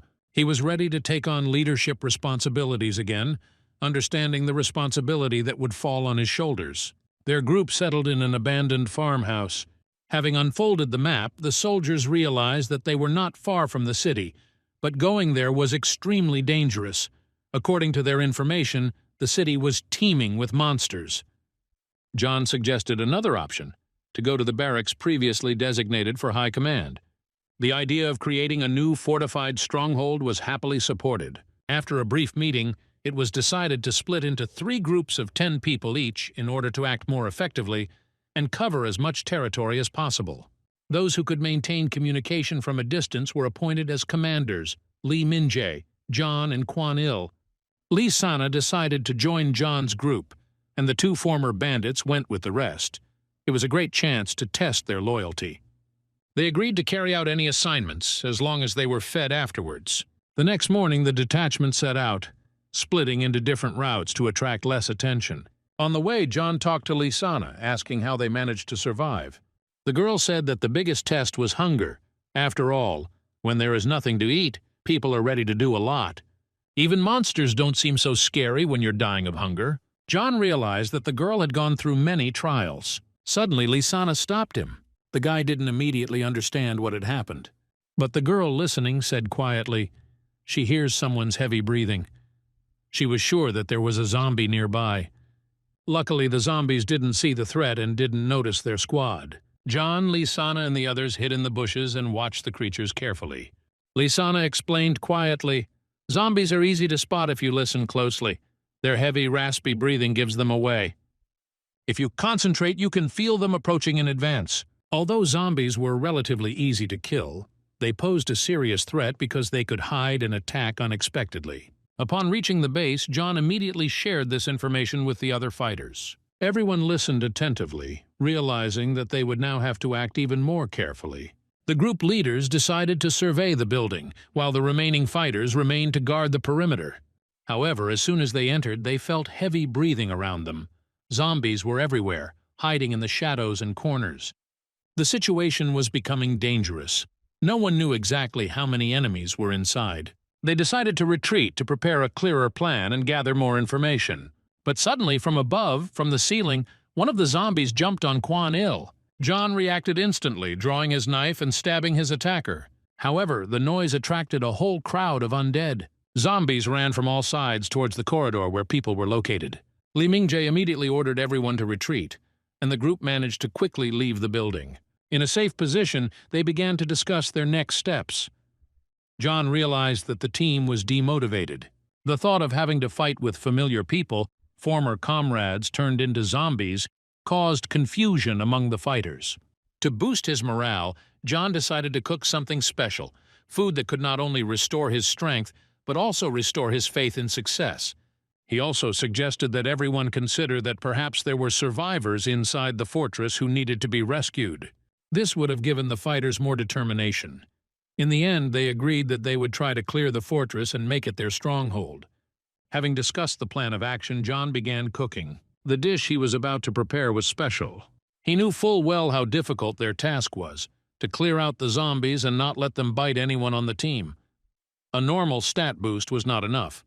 This time, John was preparing a fried ear of alavur, a huge creature whose ears, according to legend, helped to sense any movement of prey and predator. John hoped that the magic of this ingredient would help his men locate the zombies. He was glad he had prepared this dish in advance. When everything was ready, he added the calmness of a low-ranking cook to the food and enhanced the effect. The dish tasted like tender pork neck. It would go perfectly with rice and lettuce leaves. The fighters ate the treat with gusto and then noticed with surprise that their characteristics had increased by 5 units. John asked them to open the status windows. A new strange characteristic appeared there. Soon the fighters became agitated. The surrounding sounds became unbearably loud. Their hearing became incredibly acute. Every word, every rustle sounded too sharp. John realized that the dish had worked. It was time to act. Dividing into teams, they entered the building. Enhanced hearing allowed them to hear everything around them, including hidden zombies. Lee Min-jae easily destroyed 2 opponents with his blade, and Lee Sana deftly wielded scissors. It was hard to believe that simple food could give them such an advantage. However, Lee Sana also noticed a side effect, severe pain in her ears. John knew that the human brain was not designed for such heightened sensations, but he knew that as long as they could hear their enemies, they had a chance of success. Because of the noise, enraged zombies rushed at them, but John deftly fought them off with a knife, not letting them get close.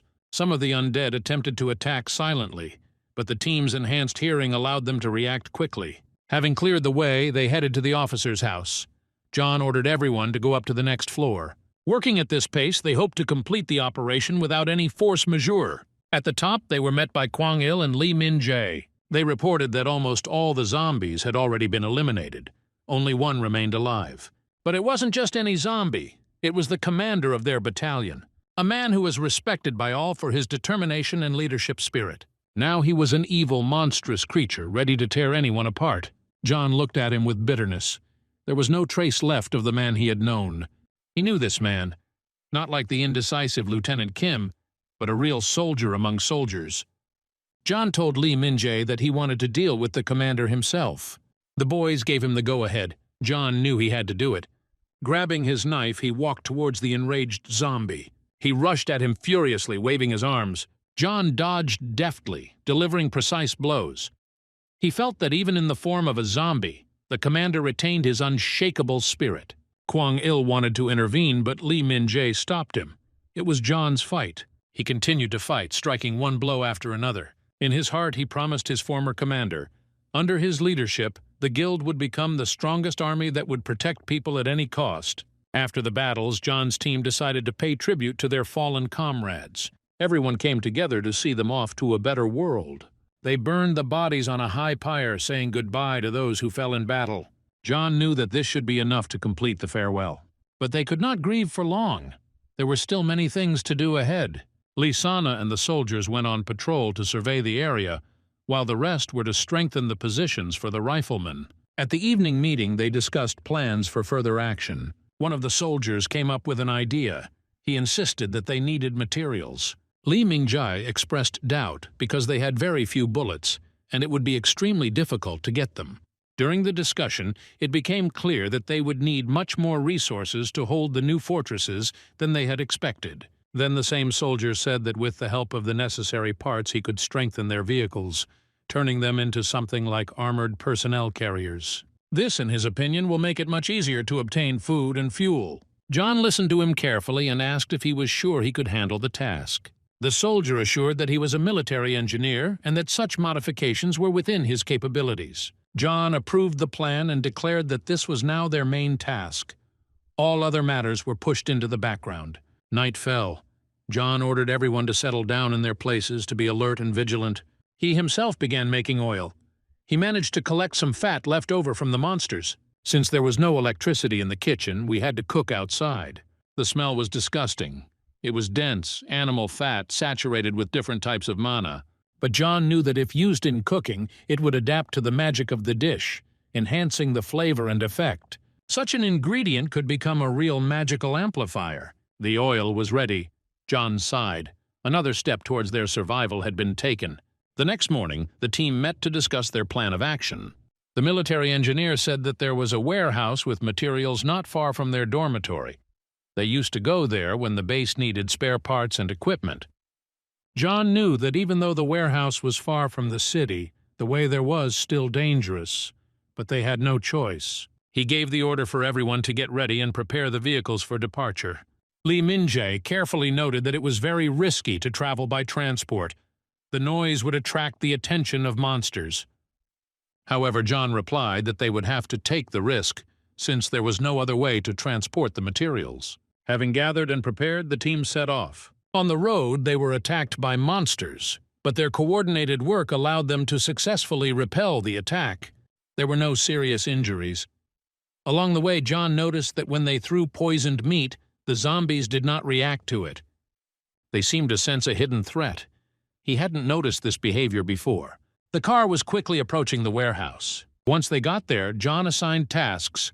Lee-sana and her group were to guard the perimeter and monitor the situation, while the rest, under the guidance of the engineers, were to load materials. When they opened the warehouse and went inside, they saw that all the materials and tools were scattered around. It was unclear what had happened here, but there was no time left for investigation. The engineers began giving orders. Grab the steel sheets and load them onto the machines. Everyone was in a hurry when suddenly there was a strange movement. Li Mingjai gloomily remarked that it was impossible for everything to go too smoothly. At this point, the materials began to rise into the air. Sheets, beams, and metal parts swirled as if coming together. A huge, terrible monster was formed from them. John ordered everyone to take up battle positions and prepare for battle. They had never faced such an enemy before, but John knew they had been through too much to back down. Now they had to face a new challenge, and they were ready. However, defeating the monster turned out to be much more difficult than the team expected. They couldn't get close to him. The monster threw the fighters in different directions. A frightened Lee-sana came running to the noise. She saw a huge, frightening creature in front of her and did not understand how they could defeat it. Kuang Il noted that their attacks were completely ineffective. The weapons were unable to penetrate his powerful armor. Among the fighters there were already many wounded and unable to fight. John tried his tried and true tactic of throwing poisoned pieces of meat at the monster, hoping to distract or weaken it. But this time the monster did not react to his treat. This made John angry. He felt insulted that his food had been rejected. Realizing that a direct fight was impossible, John ordered everyone to quietly retreat and go outside.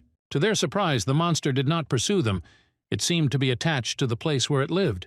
After loading into trucks, the team quickly returned to base. The mood was depressed. John was especially upset. Now they had to look for materials elsewhere.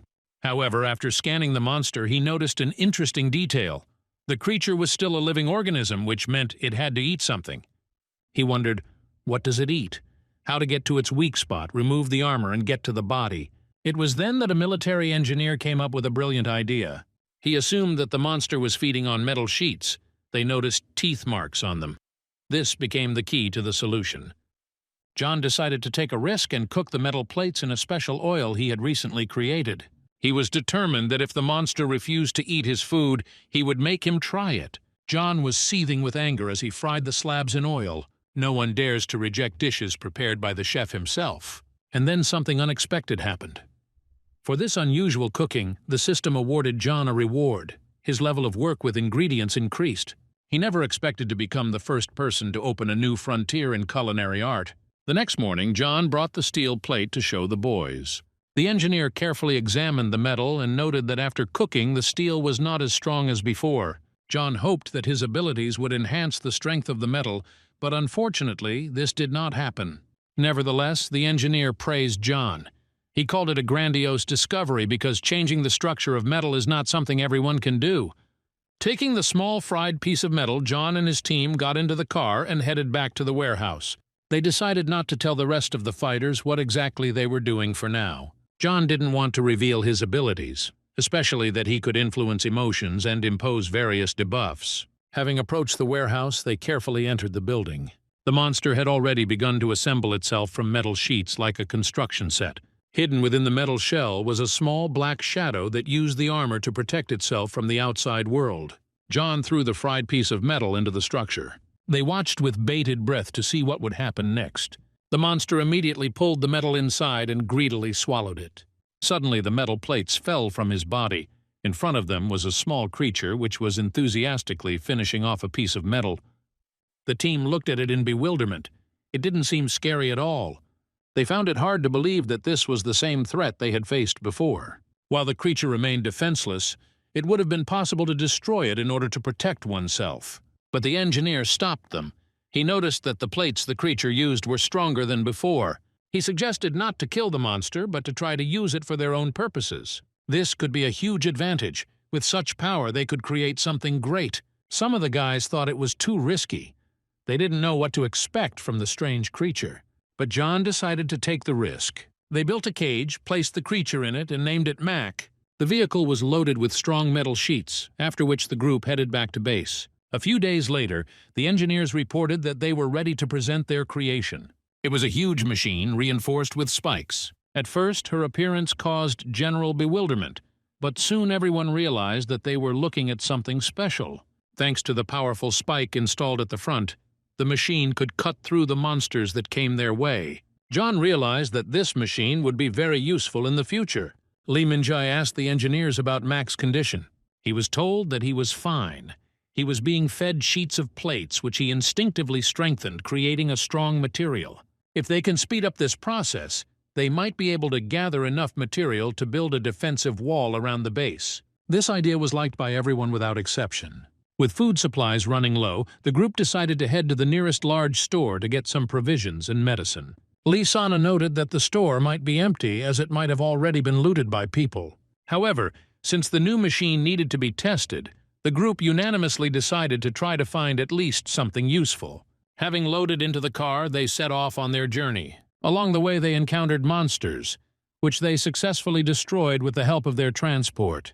Never before had their movement been so comfortable and smooth. Once they got to the store, John ordered everyone to eat dry ration number 3. This diet allowed them to sharpen their hearing and better detect monsters. Having had some food, the fighters felt their physiological indicators improve. As expected, the store was empty.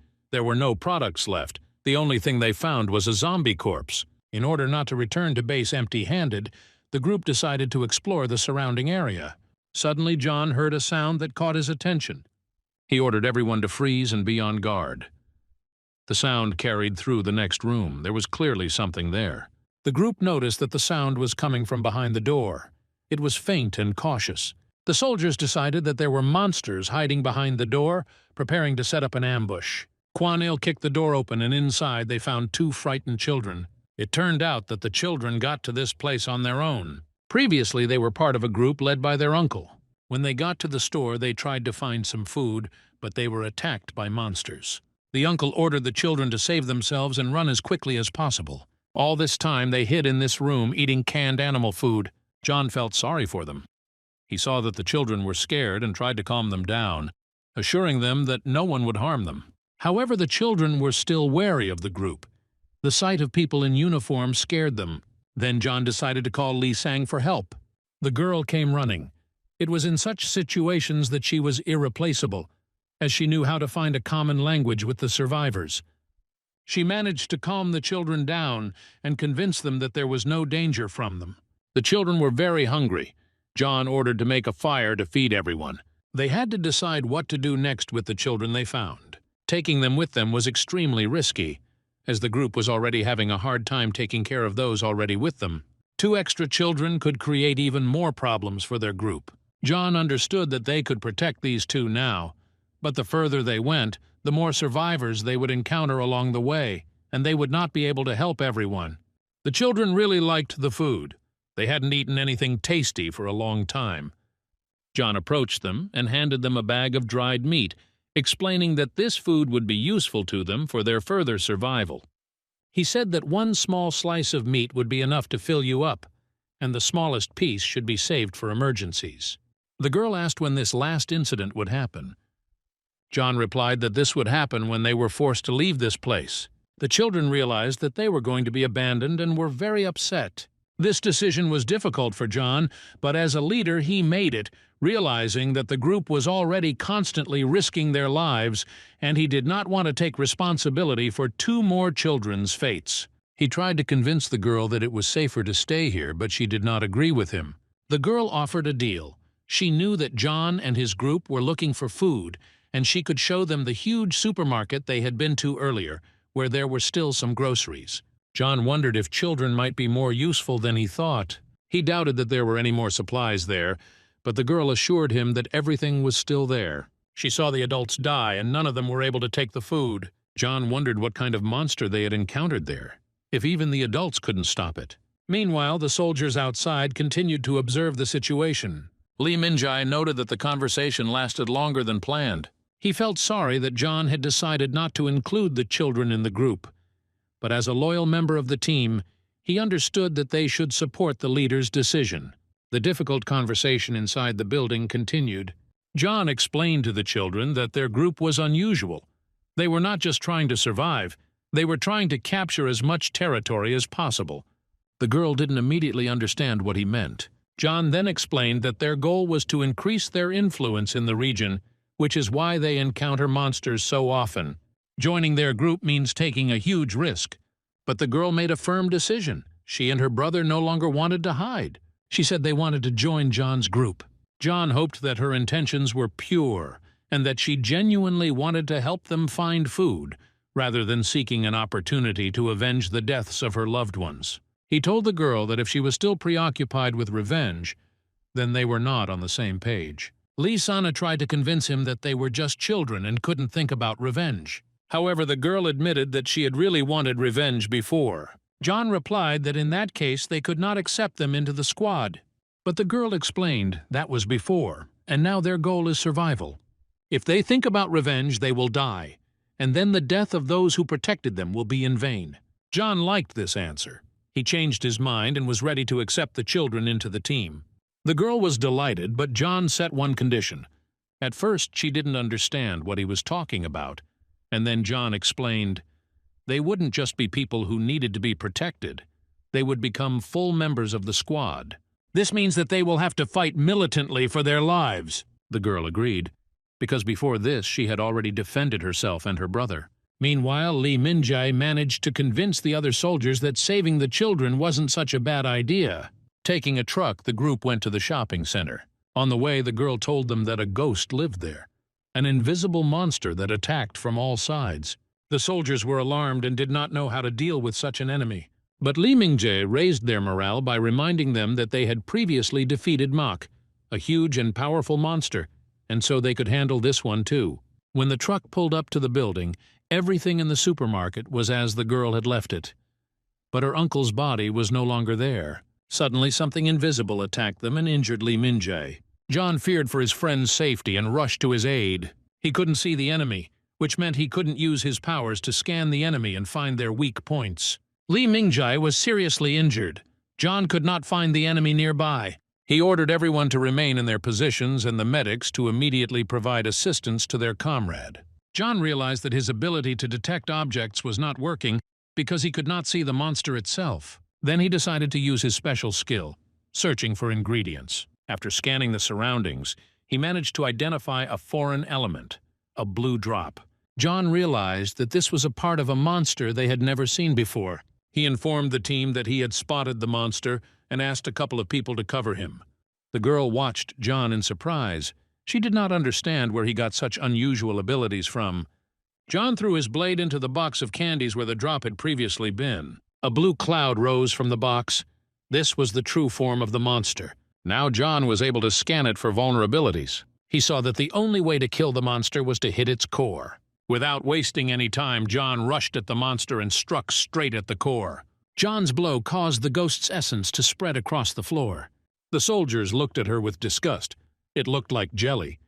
They realized that the monster had been transparent all this time, so it was impossible to notice. John confirmed their suspicions, explaining that the monster had the ability to blend into its environment. Li Mingjai noticed that such monsters hide to hunt down their prey, which meant that there might be others hiding here as well. It's likely that the people the girl was talking about simply had an unfortunate encounter with them. John explained that these monsters acted this way because they were weak, and he knew their vulnerability.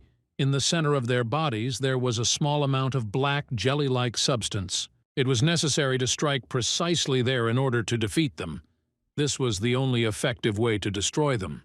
The boys didn't understand how to look for these creatures, but John said that he could handle the task himself. He scanned the room and indicated where to strike. Kuang Il, following his commands, crushed the monsters with his blows, his eyes blazing with anger, and the monsters did not have a single chance. John informed Li Mingjai that there were several more creatures lurking in the corner of the room, and he rushed to attack, destroying the enemies with his own forces. Several more monsters were found on the white microwave.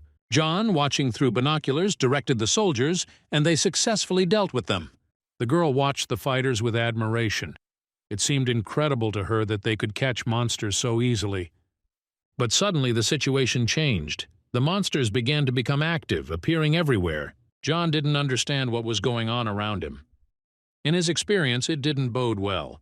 The creature looked different. Its shape was constantly changing. At some point, the transparent substance took on the appearance of people. The girl suddenly saw that one of them was her aunt. John asked her again what type of awakened her aunt had, and the girl replied that it was a war, the strongest type. The children were frightened and trembling with fear. John realized that there was no other choice and they would have to attack first. Looking at the creatures, he realized this was their maximum fighting power.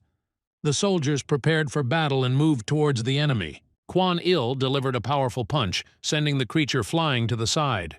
John watched the proceedings, noting how his comrades fought. He knew that their fighters had leveled up by hunting lizards earlier. Hundreds of their soldiers have honed their fighting skills in real battles. In addition, they were equipped with equipment made from lizard skin, which could even withstand bullets. And of course, John had special culinary skills that gave him certain advantages. He understood that even the most powerful creatures would not be able to defeat them. Soon the monsters were dealt with and defeated. The food found included ramen, rice, and even toilet paper. The soldiers were delighted. The battle in the supermarket ended in victory for them. In addition to food, they found first aid supplies, bandages, and alcohol, what they were sorely lacking. Everything in the building was now theirs. John was glad, as this greatly improved their situation. Li Mingjai called out to John. He had something special. He managed to catch several creatures in a jar. During the battle, they knocked out the monsters, and Li Mingjai carefully collected them. He hoped that these creatures could be useful for further cooking. John was pleased with this find. He knew that all of this could be used. Li Mingjai went to look for more creatures, and John watched him go, realizing that all the soldiers now agreed that the monsters could be used as ingredients for food. John approached the girl. The deal was a success. The children hoped that they would now be able to join their squad. John explained that this was no free lunch. They were soldiers now, and they would have to take up arms. He stressed that the group does not have sufficient resources to protect children, meaning they must learn to protect themselves. The girl agreed. She had done this before, trying to survive. Her brother also agreed. At first, the group had a temporary base, vehicles, and food supplies, enough to last. John told the children that training would begin tomorrow. The children were a little surprised, but John was determined. The number of awakened people had to be increased. The soldiers continued loading provisions. There was no time to relax. Although the situation improved in the short term, long-term problems remained unresolved. John told the team that it was time to do something they had been putting off for a long time: increase the number of awakened. Li Mingjai didn't understand what they were talking about at first, because everyone in their squad had already awakened. Li Sana explained that it was now about her group of survivors.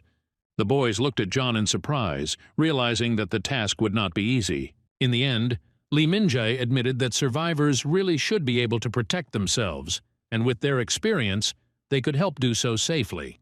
John asked Li Sana for her opinion on this matter. The girl admitted that she was worried about the situation. After all, people followed her unconditionally, but they would not be able to survive without the ability to defend themselves. Lee Minjai promised that everything would be fine. They made the awakening process almost safe. Lee Sana replied that she trusts the soldiers, but believes that the decision should be made by the survivors themselves. John agreed. Everyone's opinion needed to be heard. Returning to base, they informed the people of their decision. Everyone took this news surprisingly calmly. They knew that sooner or later this day would come. Even the old man wanted to be able to defend himself and gain strength, and the others supported him. Many people expressed their agreement and desire to awaken. John realized that they were wrong to worry about problems. The children were a little scared, but their parents assured them that everything would be fine. The little sister explained to her brother that they had to go through this process to become stronger.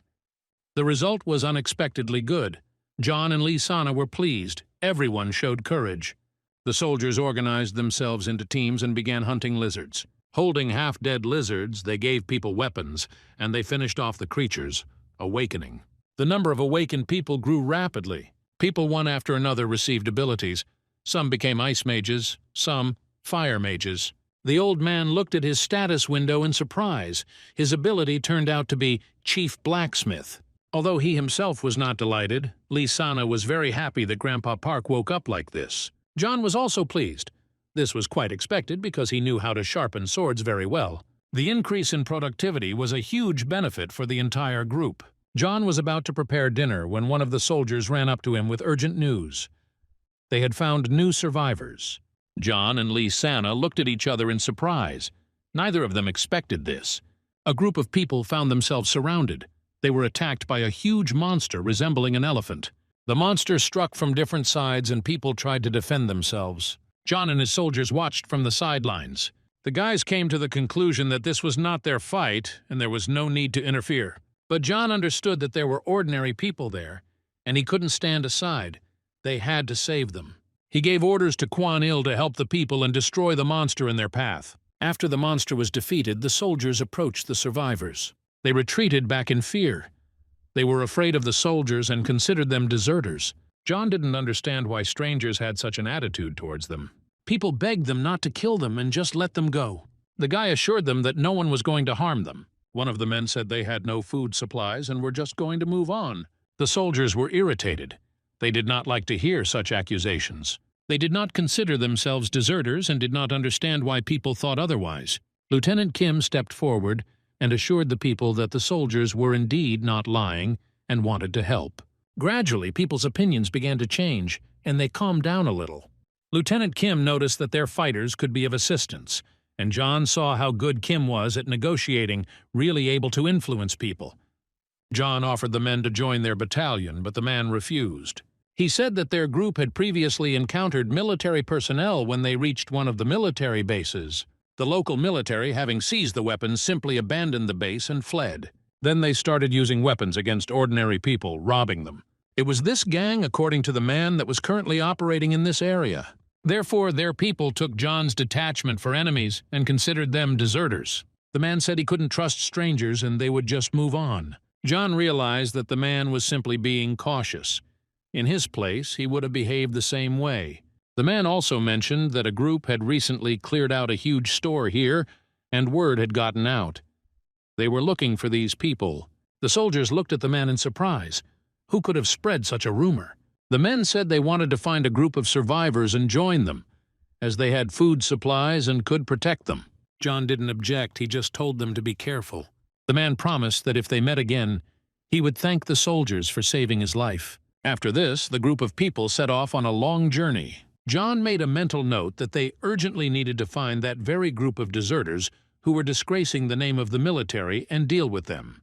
Meanwhile, the deserters themselves were in the old building that served as their base. One of the guys came up with the idea of leaving this area, going to the mountains, taking up farming and providing themselves with food.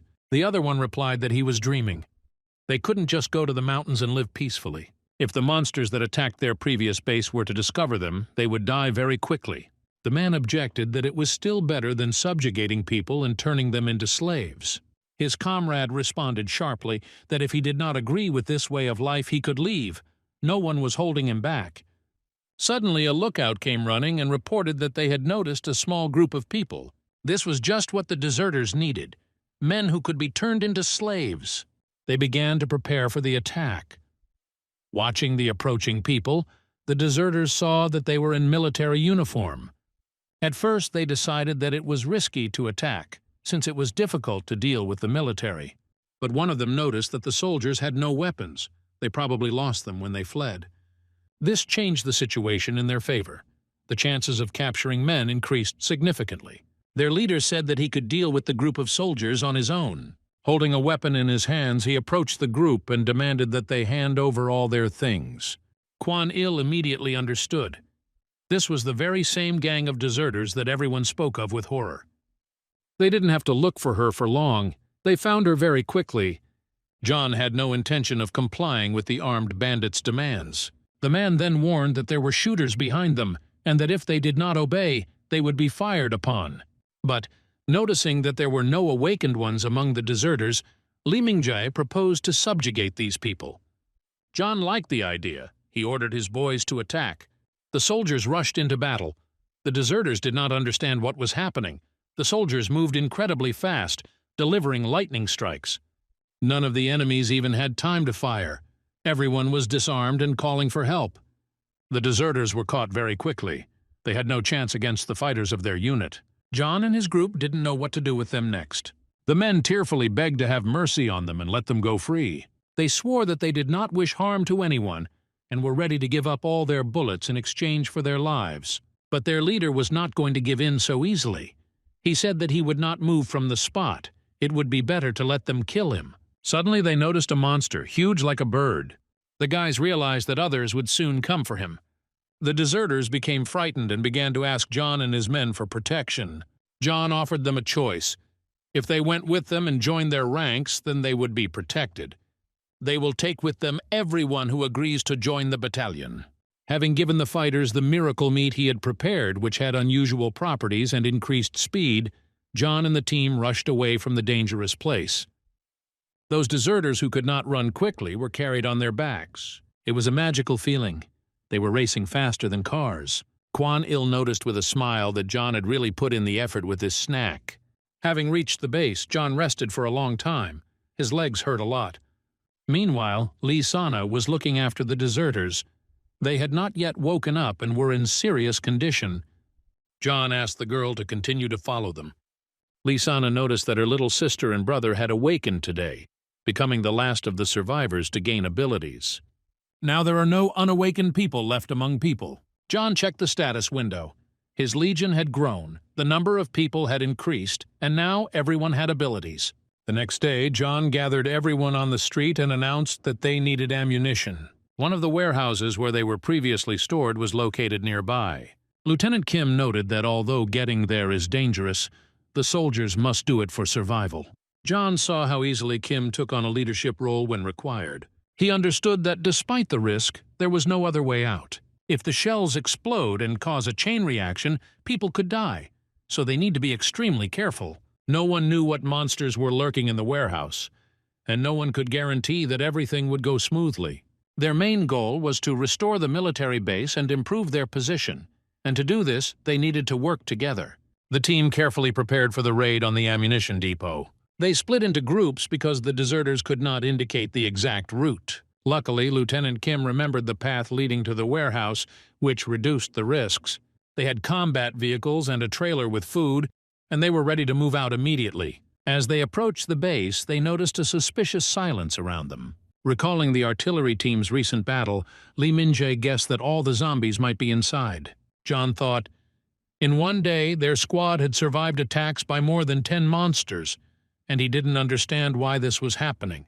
Given the battle with their leader, it was clear that these creatures were far from a stupid race. They most likely understood that there was no point in attacking people, but the attacks continued. John came to the conclusion that the monsters might have some purpose related to suppressing the military power of humanity. Li Mingjie looked at his friend in surprise. Such thoughts had never occurred to him. In John's opinion, the soldier himself is easy prey, but even if he dies, the power of the military base will not disappear. The surviving people will still find it and will be able to use the weapon.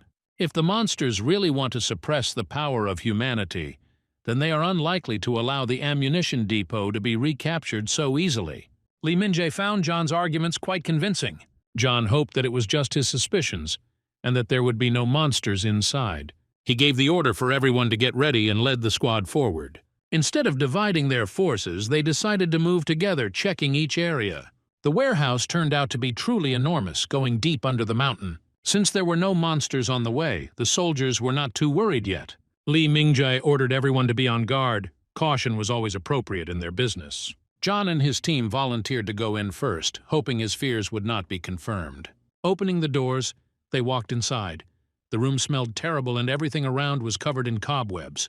The soldiers realized that such a quantity of webs could not have appeared in such a short time. It was clearly connected with something unnatural. Among the webs, they noticed a huge number of eggs, monster eggs. And then John realized why there was such silence outside the building. Before their eyes, the eggs began to crack and spiders hatched from them. John ordered the fighters to retreat first, and he himself was going to study the monsters and identify their weaknesses. He asked to convey the command to Lieutenant Kim to activate the combat stance. Using his special skill, the chef's eye, John scanned the enemies and figured out how to deal with the white spiders. These individuals were still imperfect forms of monsters, which meant they could be destroyed easier than he thought. John ran desperately and the spiders followed him. He knew that their unit was strong enough to deal with such a large number of enemies. John shouted to the boys that there was no need to look for weak spots. They just needed to shoot without thinking. He gave the order to begin the attack. The soldiers used their abilities and easily dealt with the spiders. Meanwhile, the spider boss ordered his eggs to wake up immediately. The monsters had to leave this territory immediately. People turned out to be much stronger than they expected. This fight was clearly not going in their favor. They needed to change the rules of the game to save themselves. The spiders' main goal was the survival of their species, and the boss ordered everyone to hurry and move forward for the sake of their future. The warehouse was found to be completely free of spiders. Upon entering, the squad discovered a huge quantity of ammunition. The shooters were especially pleased. John had never seen the guys so happy. Now they could at least relax a little, but John reminded everyone, ammunition must be saved. Grandpa Pak noticed that the spiders seemed to be storing up food for themselves. Among the webs, the boys found many dead soldiers whom the monsters were going to eat later. John ordered to collect all the tokens from the bodies. They will collect the bodies themselves later, after they clear out all the warehouses. The squad headed to the next room. There they were met by a familiar type of monsters, which they had already fought before. Having easily dealt with them, the fighters joyfully rejoiced. However, their joy did not last long. The jubilation was replaced by horror. A fierce spider queen appeared before them. Her size was enormous. She let out a powerful cry that sent a wave of fear through the soldiers. A huge horde of spiders moved towards them from all sides. John understood that they couldn't cope with so many enemies. The only way out is to kill the queen. Perhaps then her army will become disoriented. He ordered everyone to take their places in the combat vehicles. They were about to begin a real hunt for the spider. The machines were upgraded and reinforced, so they easily destroyed all spiders in their path. They were approaching the queen, who was on the mountain. She, however, had no intention of descending. On the contrary, she kept moving away, luring them to a place that was advantageous to her. Following her, the squad found themselves in a warehouse. John used his skill and scanned the monster for weak points. He realized that the queen was afraid of fire and sensitive to high temperatures. The guy gave the order for everyone to prepare for the upcoming attack. Meanwhile, the queen let out another loud scream, its sound wave once again crashing down on the soldiers. Hearing the queen's call, the spiders rushed at the soldiers from all sides, desperately defending their mistress. The attacks came from different directions, and the guys had a hard time holding back the onslaught. They couldn't get close to the queen. John's group was only able to kill a few spiders, and Lee Min-jae's squad didn't make any progress at all. John realized that if this continued, there was nothing they could do. Although the queen was wounded, she remained a very powerful opponent. John was thinking hard about what to do next. At that moment, Lee Sana came running and reported that the spiders were breaking through. There were too many of them. If they don't hurry, everyone in this building will die. John frantically looked for a way out of this situation.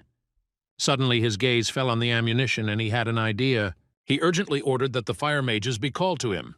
When they arrived, John asked if they could activate their abilities to delay the detonation of the explosion for a few minutes. The magicians assured the commander that they would successfully complete this task. A decision was made. The wounded would be urgently loaded into trucks, parts of the detachment would retreat, and the remaining ones would lure the spiders into the building. Everyone rushed to carry out the commander's order. As the wounded were loaded and the vehicles moved away, more and more spiders gathered inside the warehouse. John realized that these creatures were not smart enough to sense danger. The Queen, too, had no idea of the impending danger. When the soldiers retreated to a safe distance, only John and the fire mages remained nearby. John ordered everyone to retreat to a safe distance from the weapons depots. There was less and less time. There was only a minute left before the explosion. One of the magicians, on John's orders, brought him a sword filled with fiery power. Taking the sword in his hands, the guy gave the order to the magician to retreat to cover. John intended to finish off the Queen himself once and for all. He remembered that her body was susceptible to fire and softened when exposed to hot temperatures. Approaching the Queen, John plunged his sword into her head. With this crushing blow, he destroyed the monster. There were literally just a few seconds left before the explosion. John quickly pulled out a number 4 dry ration, which increased his speed and ran away as fast as he could. Several days passed. The group successfully cleared the rubble. John stood on the roof and watched them work, removing the stones. Li Minjae was worried about his health. John had scared everyone when he had passed out after the fight. A friend asked him not to participate in such dangerous missions anymore. John promised that he would try. Li Minjae asked John what he thought about settling here. The ammunition depot was much larger than the previous base, and there was a stream nearby and fields that could be planted with wheat or other crops. John liked the idea. Besides, the barracks they had been using before were not designed for long-term living. The idea of building a fortress here reminded John of his Byman's Fortress Summon ability, and he decided to test his stats. It turned out that by killing the Queen, he got the opportunity to improve one of his skills. John chose to upgrade his ingredient scanning ability to the highest level. He didn't feel any changes and urgently wanted to check them. At this moment, Li Minjae ran in holding a book in his hands. It was the commander's journal. When John looked at him, his skill activated and he suddenly began to see everything in a completely different light. Afterwards, John read the entire diary that Li Minjae discovered. It detailed the events up until the last day of the unit's battle, how they tried to fight the monsters, sacrificing themselves. It was not a pleasant read. John's mood only worsened. Closing the diary, he headed towards Old Man Pak. The guy asked him if he could fix his knife. The old man replied that the metal of the knife had changed its properties and was now hopelessly damaged. It can't be repaired, but he can make John a new knife. John happily agreed to this proposal. The old man had his own conditions regarding their deal. He asked to be given a separate room for a workshop, and John immediately approved. The old man also asked the girls for help in controlling the temperature of the fire, and John arranged for this. There was a third request, but the old man decided to voice it later. The construction of the workshop for the old man was in full swing. The soldiers cleared the premises and set up a forge there. When John looked inside, he was surprised to see the front legs of the Spider Queen. The old man explained that the monster's body was badly damaged, but its paws remained intact. His last request was for permission to use these paws to create weapons. John gave his full consent. The old man could use the ingredients as he pleased. He ended up creating 2 blades for John. The first, the Lone Wolf Blade, had enhanced abilities and was imbued with the power of the Spider Queen. The second knife was intended for cooking. The old man apologized. He had only 2 paws and each one was used to make one item. But he promised that if John brought more materials, he could create more weapons. John replied that there was no need for that yet. Meanwhile, deserters actively helped with cleaning up the area. John noticed that the local guys, having taken control of them, did not allow them to relax. One of his comrades asked John if he was going to awaken the deserters. John wasn't sure.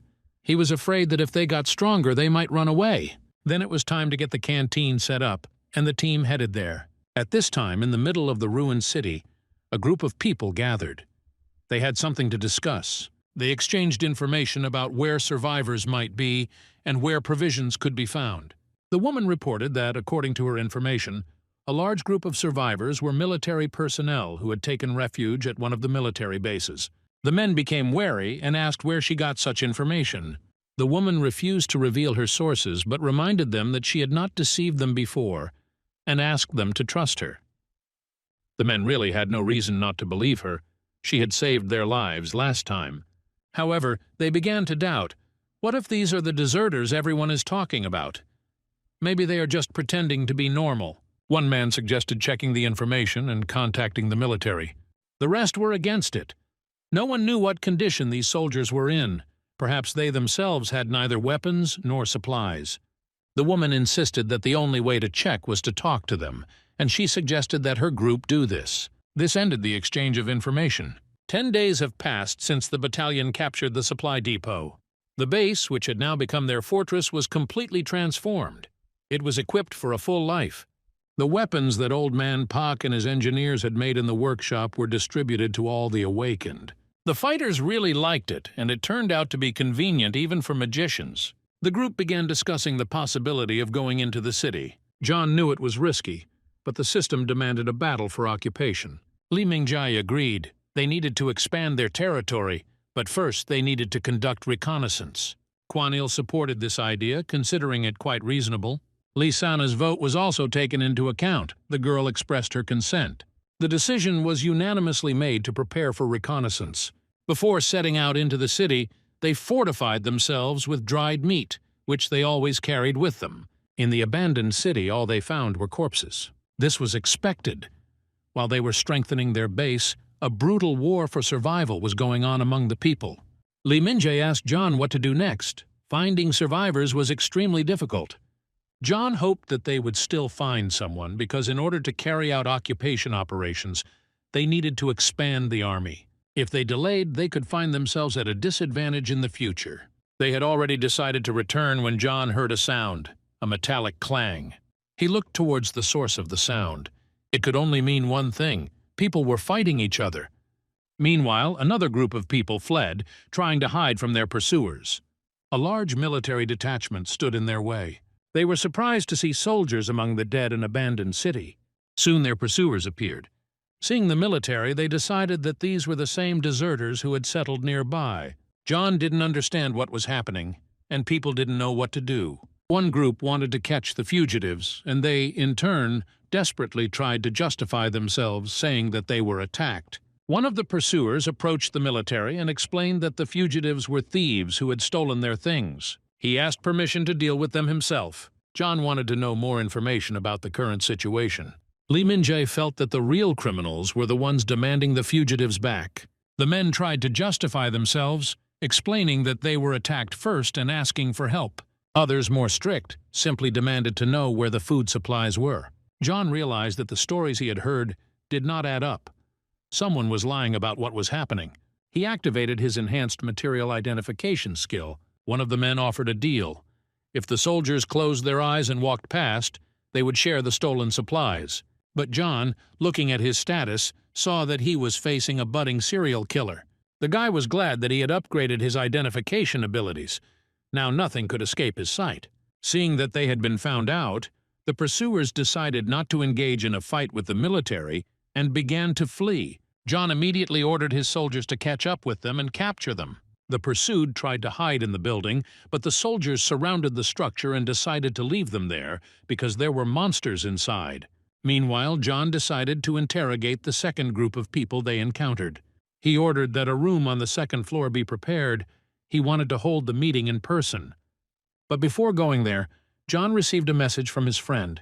He told him about a new vision. It said that these people knew about the existence of their group and that they were awakened.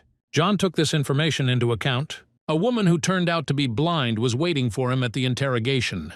John initially thought that she really couldn't see anything, but to make sure, he decided to scan her with his skill. He was shocked when he found out that she was a spirit mage and was also an awakened one. John offered the woman tea, coffee, or food, but she politely declined. John then realized that she refused to eat his food because she knew about his awakened abilities as a chef and was afraid of magical influence. The guy immediately made it clear that he wanted to talk honestly and openly. He admitted that he knew about her abilities and understood why she did not take food from him. The woman asked him in surprise how he knew this, and was forced to admit that she had indeed been following them, but as she claimed, with good intentions. To prove this, the woman demonstrated her powers to John.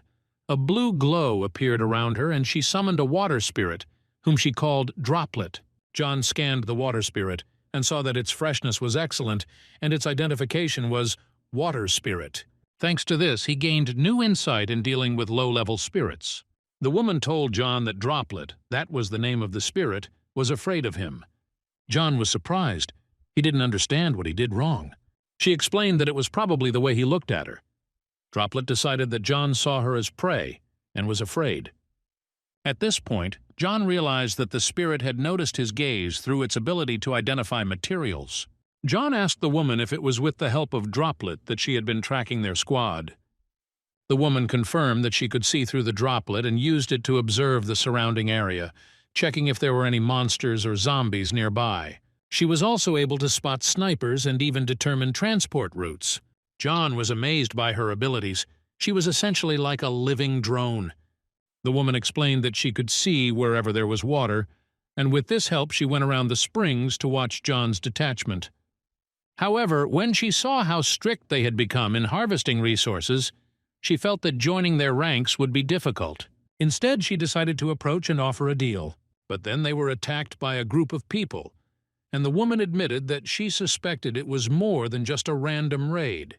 She said that there is a group in which survivors exchange information, and she herself passed on information received through Kapelka. The only one who could give away their location was someone from this group. John realized that there were actually many more groups of survivors than he had assumed, and that some of them were involved in kidnapping people and turning them into slaves. He was outraged to hear that someone could treat people like that. John asked the woman about the large group of raiders. How numerous was it? They needed to expand their territory, which meant they could not ignore such a threat. John asked if the woman was planning to take revenge for the attack. She replied that it was impossible. The group was too large and they couldn't cope. John said that he agreed to help, but on one condition: they must join his squad. The woman agreed. If it would help save her kidnapped comrades, she would do whatever it took. Thus, the survivors found during the expedition became new recruits. They returned to the ammunition depots together with Chongsua's, that was the woman's name group. Chongua explained that the distance she could see with her spirit depended on the condition of her eyes. She had recently overexerted herself and the range had been greatly reduced. John realized that he needed to find a way to improve her vision and discussed it with Li Minjae. Chongua needed to be fed food that was good for her eyes. But the choice of ingredients was critical, and the task was not easy. At this time, Kuang Il reported that the scouts had brought strange ingredients. John ordered them to be brought to the kitchen immediately. The loot included crisis detection abilities, 10-mile vision, night vision, infrared vision, but nothing that directly improved vision. John decided to cook from what he had, focusing on quantity rather than quality. Chongua ate his food with gusto, and John noticed that although she had been wary at first, she now took pleasure in clearing the plates. Suddenly the system reported that thanks to the completion of the course lunch, John had achieved the rank of course chef. He did not immediately understand what this meant. Suddenly Chongua felt ill. Her eyes began to hurt badly. John reassured her, explaining that it could be a side effect of the dish. The girl's vision was significantly restored. This gave her a huge bonus to all visual abilities. The wild pain in my eyes still didn't go away. John didn't expect the reaction to his dish to be so strong. But soon the woman opened her eyes. Her vision was gradually restored. He watched her with concern, fearing for her health. The system reported that the taster's vision had been significantly restored. John asked her if it hurt. She said no, she could see everything perfectly. The woman couldn't understand how John had managed to do this. It was truly a miracle. The guy was happy. He managed to restore the sight of a blind man. Meanwhile, a meeting was taking place in Ville District, Gangwon Province. Combat Team 3 returned with a report. The man said they were trying to catch the group that the blind woman belonged to. The gentleman asked if they had managed to carry out the order from above. The man replied that no, they couldn't even steal the supplies, because these people were probably with the deserters. Hearing the word deserters, the command frowned. Something had to be done urgently, but how could they fight against armed soldiers when their own awakened group members were still newbies? The guy volunteered to go himself to find out more information about them. The noise attracted the attention of the big boss. He came out to his men. At this time, Lee Min-jae and John were discussing the situation with young Sua. John still couldn't believe that he had restored her sight. Moreover, the spirit was still with her. Lee Min-jae hypothesized that perhaps the loss of sight was not the price for the contract with the spirit. The woman was not an ordinary, awakened person. Perhaps she had lost her sight because someone had taken away the piece of magic she needed for the contract. This was just Lee Min-jae's guess, but otherwise it all seemed meaningless. John noted that it was good for them in any case. The woman would most likely join their squad as a token of gratitude, and her abilities would be very useful. He also understood that they needed to prepare for a battle with the bandits. This would be the first serious battle with humans, and it certainly wouldn't be easy. He ordered the men to gather for a briefing. There he said that, according to intelligence received through the spirit, a group of bandits had occupied the entire villa complex. They surrounded it with fences and walls, turning the area into a fortress. Inside, the bandits not only kept slaves to work the land, but also regularly went out into the streets to rob. It was the largest band of bandits they had ever encountered. John warned the fighters. Yes, it was scary, but sooner or later they would still have to face them when expanding their territory. This battle could even be good for them, make them stronger. John asked his men if they were ready. They answered in the affirmative. The next day, the big boss woke up with a huge appetite. His subordinates knew that after nearly starving to death in the past, he had developed a constant fear of running out of food. He asked his subordinates whether they had managed to obtain weapons. The men admitted that they had sent men, but they had failed. It was too difficult to fight against armed soldiers. These words made the fierce boss even more angry. One of the men tried to justify himself, but the boss sentenced him to death and hit him with such force that his body went through the wall. He ordered the weapons to be brought immediately, and his subordinates realized that they had no choice. They had to go and get them themselves. At that moment, their comrade reported that a group of more than 100 soldiers was approaching. They didn't understand how the enemies found them, but they decided, "It's good. If the soldiers came themselves, then we can try to turn them into slaves." The order was given to take up battle positions and gather all the awakened. This was war. While the bandits were preparing, John's detachment with military equipment and vehicles stood at the foot of the villas. John saw the alarm being sounded in the fortress, which meant the enemy had prepared as best they could. He couldn't believe that they themselves had built such a powerful fortress. He was informed that the encirclement team was in position and the snipers were ready. Everyone was waiting for his order. Using an armored vehicle, John's squad rammed the gates of the fortified base. The people inside did not understand what was happening. The steel walls, which were supposed to be impenetrable, collapsed instantly.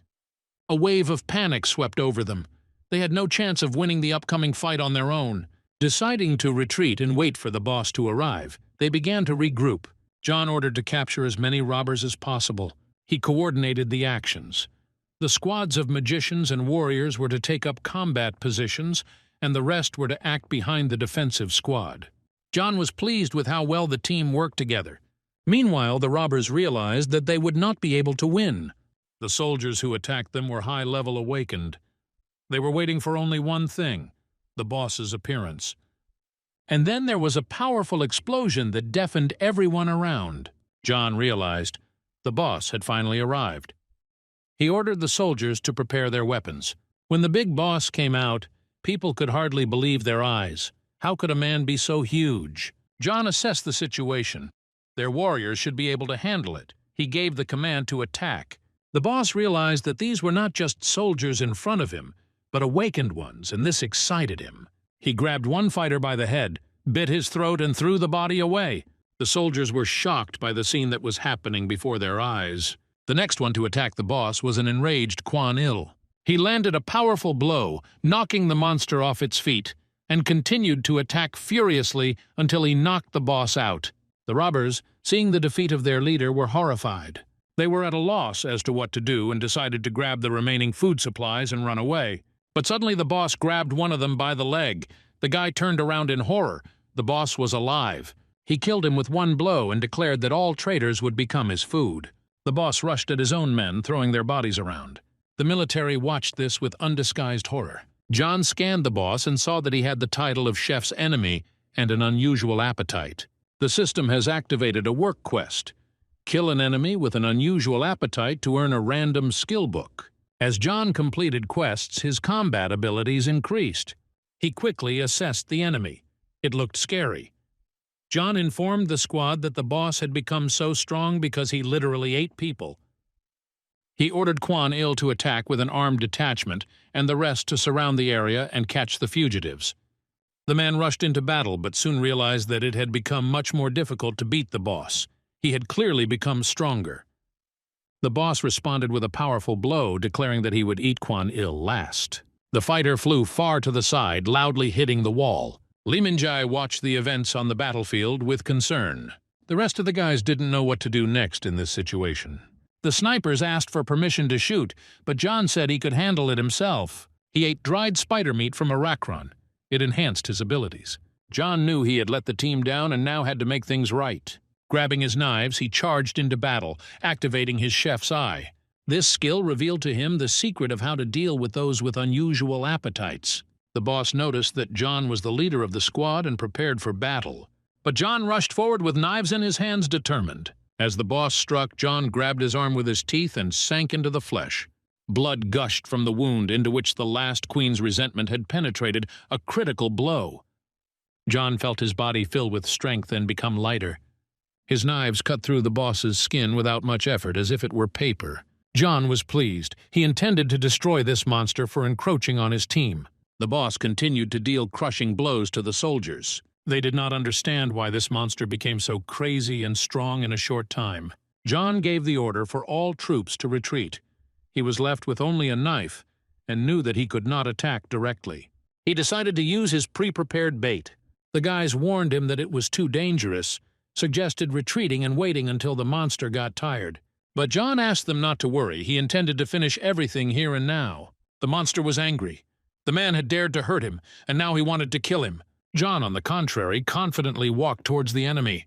The soldiers watched this fierce battle with horror. The boss threw a huge stone disc at John, which crushed everything in its path. At the moment of his fall, everyone thought that John had died from his blow. The boss raised his head triumphantly, a piece of meat sticking out of his mouth. He believed that he had managed to destroy the enemy. But then he saw that John was alive. Surprise was reflected in his eyes. The soldiers watched with bated breath to see what would happen next. John barely managed to feed the boss the bait he had prepared in advance. The system confirmed. The owner of an unusual appetite ate low-level dried meat of a deep impotence eracron. This food weakened the mind and body. The boss began to feel apathetic. He was sleepy. He didn't want to do anything anymore. Lee Min-jae remarked with admiration that John's cooking had amazing properties. Their crazy enemy suddenly became completely helpless. John immediately gave the order for everyone to attack the enemy without delay. The soldiers gathered and rushed at the monster. It did not even try to defend itself from their attacks. Fortunately, no more force majeure events occurred, and even Kuang Il turned out to be okay. After winning, John received additional experience, earned points, and received a reward, a random skill book. The detachment then went to search the territory of the villas, trying to find slaves. They found the torture site where people were being held and began scanning the area for wounded. The freed people rushed to embrace their loved ones, happy that they were reunited. The soldiers managed to rescue the kidnapped slaves from Sua's group and several other slaves. The terms of the deal were fulfilled. The woman didn't know how to thank John. Saving her people meant a lot to her.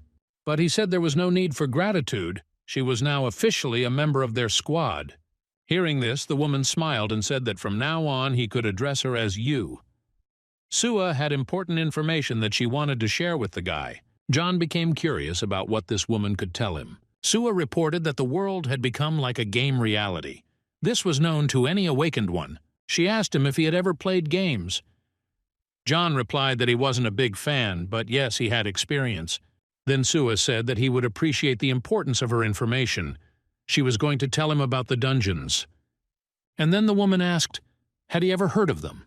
The dungeons that Sua talked about were a must-have in all RPG games. It was there that special types of monsters lived, of different shapes and sizes, but with common features. Such places were considered the best for farming experience and resources. John contacted Tom to discuss the information. Sua planned to attack the Dungeon King once she had gained enough strength.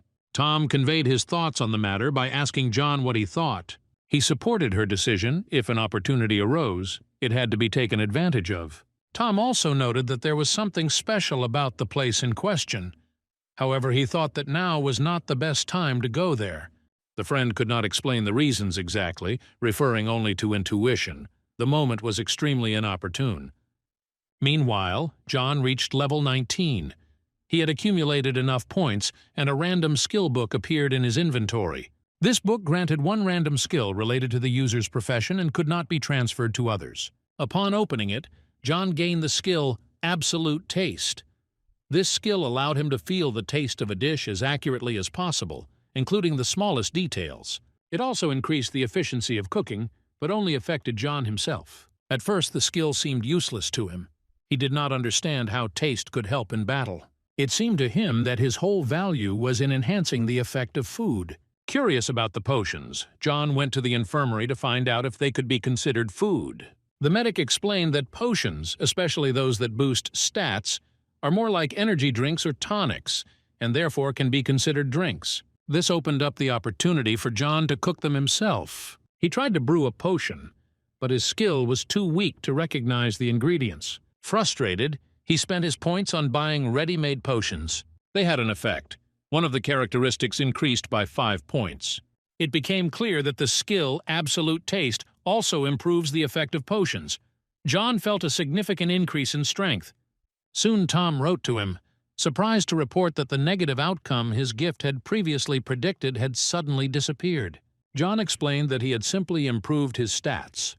Tom replied that now might be the time to head underground. Sua pointed out an unfinished metro station on the map, which turned out to be the entrance to the dungeon. The team quickly loaded into the cars and headed there. When they arrived, the site seemed strangely empty. No zombies, no signs of battle. This made everyone wary. One of the soldiers found a ladder, a possible entrance. John ordered the engineers to stay outside to guard the transport, while the rest headed inside. The light from the lanterns was weak, but they still managed to make out something that looked like a black curtain. The system confirmed, this is indeed a dungeon. Upon opening the status, the fighters saw that some extraterrestrial beings had changed the habitat to suit their tastes. It was an active invasion that no one was going to tolerate. John's team discovered that the dungeons may be inhabited by creatures previously unknown to them, representatives of other worlds. These creatures, as it turns out, are capable of changing the surrounding space to suit their needs. John suggested that it might be a form of terraforming, the monsters changing the world to suit themselves.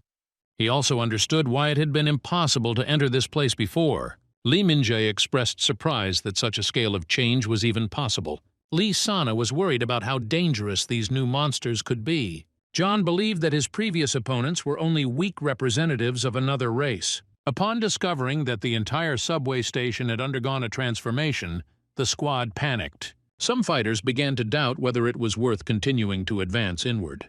However, John stated that they had no right to retreat in the face of danger. He recalled that it was their courage on the first day of the disaster that allowed them to survive. The guy emphasized, the higher the risk, the greater the chance to grow in strength. Only the strong deserve to survive. The team agreed, and John gave the order for the weapons squad to move forward. The system confirmed the entrance to the dungeon and indicated the presence of black sand larvae, creatures with a unique diet. The atmosphere was toxic. The air was heavy and the heat unbearable. The fighters' statistics were temporarily reduced. John told the team to remain still until the organisms had adapted. The shooters illuminated the area with signal flares. They found themselves in the middle of a sandy desert. Suddenly there was a noise. John ordered everyone to prepare for an attack. The cover formed a wall. Snipers and mages took up positions. Moments later, monsters appeared. The fighters opened fire. The magicians supported them with spells. There were many enemies, but weapons and magic worked. Despite the breakthrough of individual monsters, the fighters fought back. The magicians created a protective dome. John noted that the situation resembled a locust attack, a mass of weak but persistent creatures. The team fought with all their might. Suddenly, the monsters began to retreat. Everyone decided that the danger had passed. But Kuang Il did not want to let the enemy go. He rushed in pursuit, ignoring orders to return. John shouted that it could be dark and even more dangerous ahead, but Kuang Il did not listen. The man, as if possessed, pursued the enemy. When he reached the sandbank, he put his hand in the sand and screamed in pain. He immediately warned the others not to come closer. The sand was scalding hot. John shouted anxiously to his friend to be careful and not move. However, Kuang Il had already fallen into quicksand, which began to pull him inward. One of the fighters reported that they had ropes, and John immediately ordered them to be brought. All this time he did not take his eyes off Kuang Il. He, despite his strength and status as one of the toughest fighters, could not walk even a meter. The sand swallowed him almost completely. Fortunately, the fighters managed to throw him a rope, and Kuang Il, with great effort, got out. He said that the sand was something alive, like a monster pulling its victim into its depths. According to him, it was not a desert, but a real hell. Li Mingjie added that he would not be surprised if it turned out that this entire area consists of such sand traps. There was nowhere to retreat. They found themselves trapped. Everyone was worried about what to do next. It was impossible to continue fighting the monsters. At that moment, the system reported that the dungeon could only be left after a complete cleanup. John realized that their situation was much worse than he had assumed. He remembered Tom's words about the high difficulty of this dungeon. But now it became clear. The difficulty was not in the monsters, but in the very nature of this place. Realizing this, John decided to try to find an unconventional solution. He activated the ingredient identification skill and used it on the black sand larva, hoping that it could be useful. He ordered to collect firewood and make a fire to try to cook a dish from it. During the preparation process, he gained a new skill, the ability to deal with the black sand larva as well as the exoskeleton skill. This disappointed him a little. He did not understand how this would help to overcome the desert. Li Mingjie asked how things were going, and John admitted that it was no use yet. Then he decided to use the previously prepared magic oil, animal fat with magical properties. He ordered more monster bodies to be brought, mixed eyeballs and larval flesh, and added spices. The guy spread all this on bread and prepared a new dish. The boys watched with interest, knowing that John's food was always delicious. After cooking, John discovered that the new dish provided resistance to the effects of sand. He activated the skill Absolute Taste, and the effect of the dish was greatly enhanced. A new skill appeared in the status, Aura of Black Sand, thanks to which John's body began to emit black smoke. While testing the skill in practice, he entered the sandy area. To everyone's surprise, he didn't fail. The soldiers initially thought John had gone mad and tried to stop him, but he didn't listen to them. He knew what he was doing. With this new skill, he could move freely across the sand. Black Sand Aura turned out to be a unique ability available only to creatures associated with this dungeon. John walked forward confidently, realizing that it was this power that would help them get out of the deadly trap. The guys, watching John, did not hide their surprise. He stood confidently on the sand, not falling through, unlike the others. They asked if he was okay and how he did it. John explained that it was all down to a special skill he had recently acquired. According to him, unlike ordinary people, monsters could easily move on the sand, which meant that they had special abilities. He came to the conclusion that such an ability could be adapted for humans as well. Li Mingjie was annoyed that John hadn't shared this information earlier. John apologized. He realized that it was the desert environment that had changed Tom's prediction.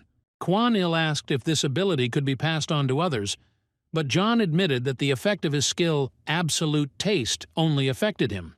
Li Mingjie rightly pointed out that John would not be able to clear the entire dungeon alone, but he was sure of the opposite. He asked the team to stay and wait. Despite the protests of Li Mingjie and other fighters, John insisted on his decision.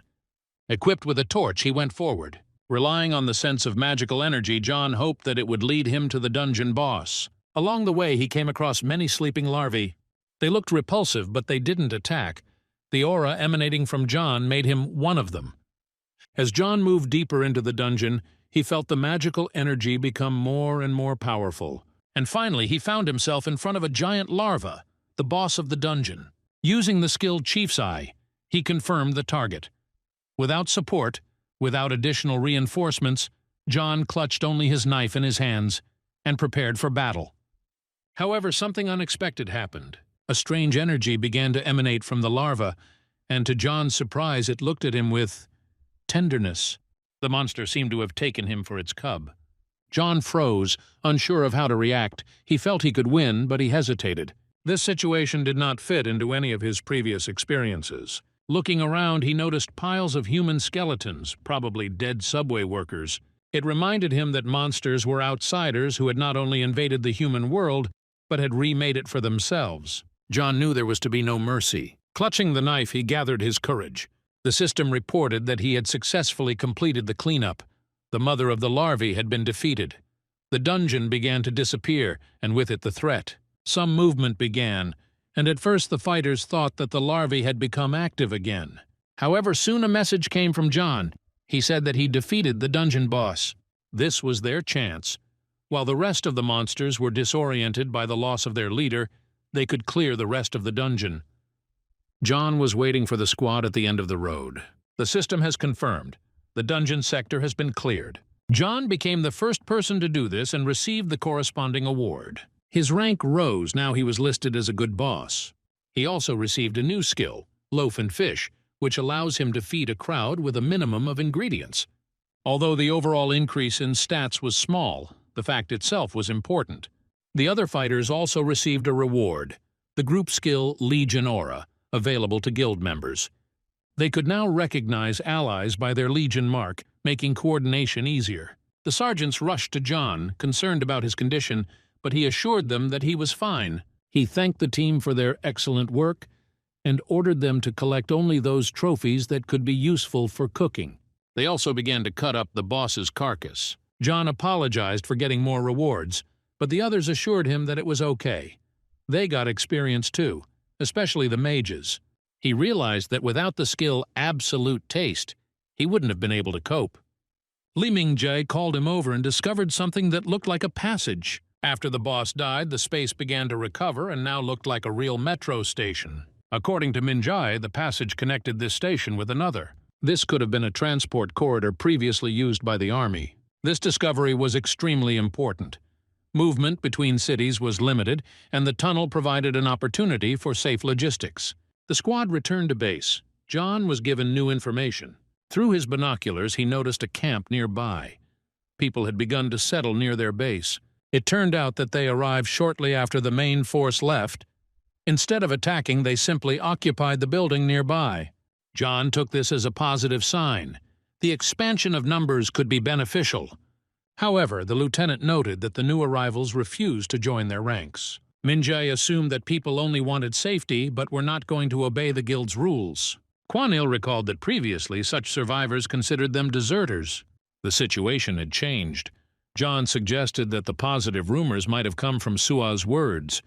Some fighters suggested driving out the new settlers to avoid further problems. If you leave them, you will have to take responsibility for their safety in the future. John understood the arguments, but wanted to get it straight first. A few days later, he organized a meeting with people. The group's representatives turned out to be two men, Chol Yuk and Kim Jong-pal.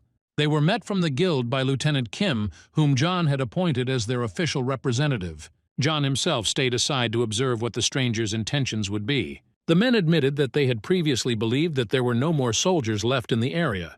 The only ones they knew about were deserters who had left their units. Noticing their uniforms, they asked doubtfully whether the people in front of them were really soldiers. Lieutenant Kim confirmed that they are a special military unit. He explained that their unit had lost contact with the main command, and the battalion commander had died.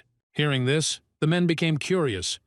Were these soldiers really originally stationed at this base? After all, the uniform they wear is different from that of the local military, in particular in color. The lieutenant had to admit that they belonged to a different squad.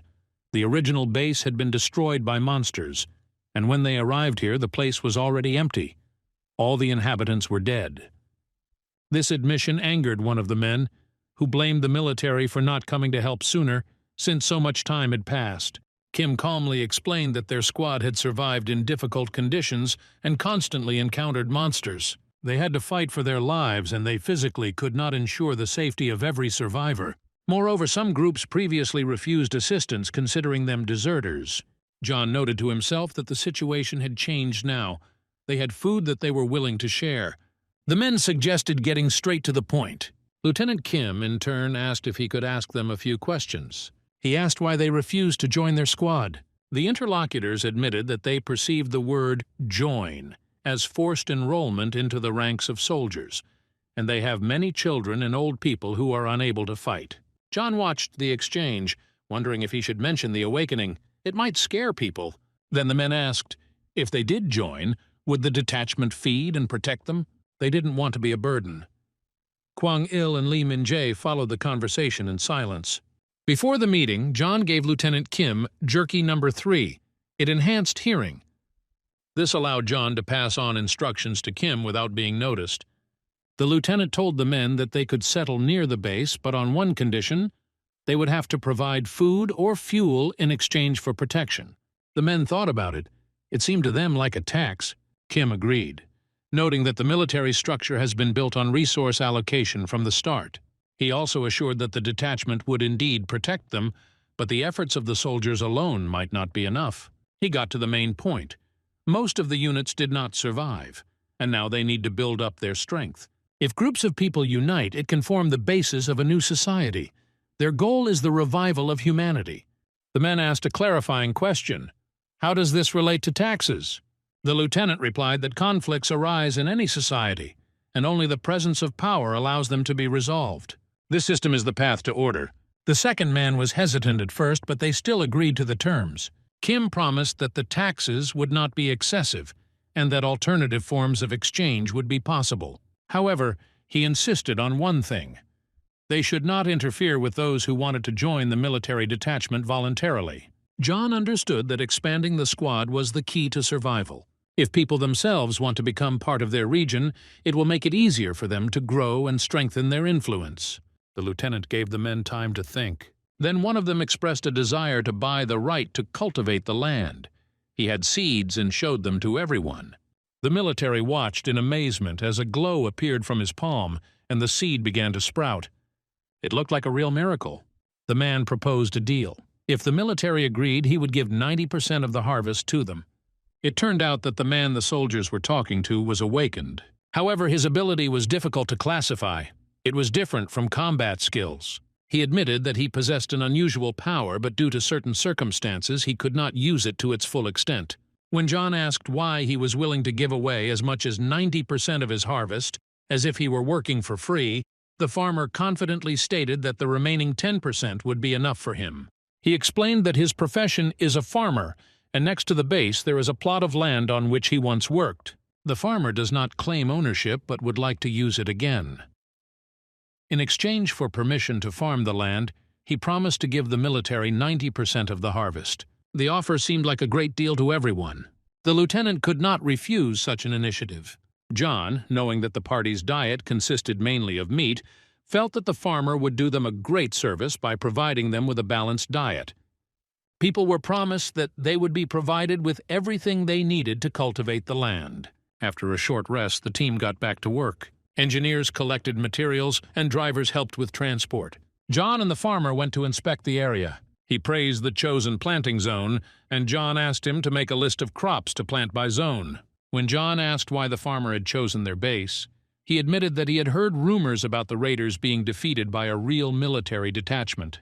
He was the only awakened one in his group, but due to his lack of combat abilities, he sought a safe place. He had a choice: join a large group in the north or try to find military forces in the south. Since he lived nearby, he chose the south. This information interested John.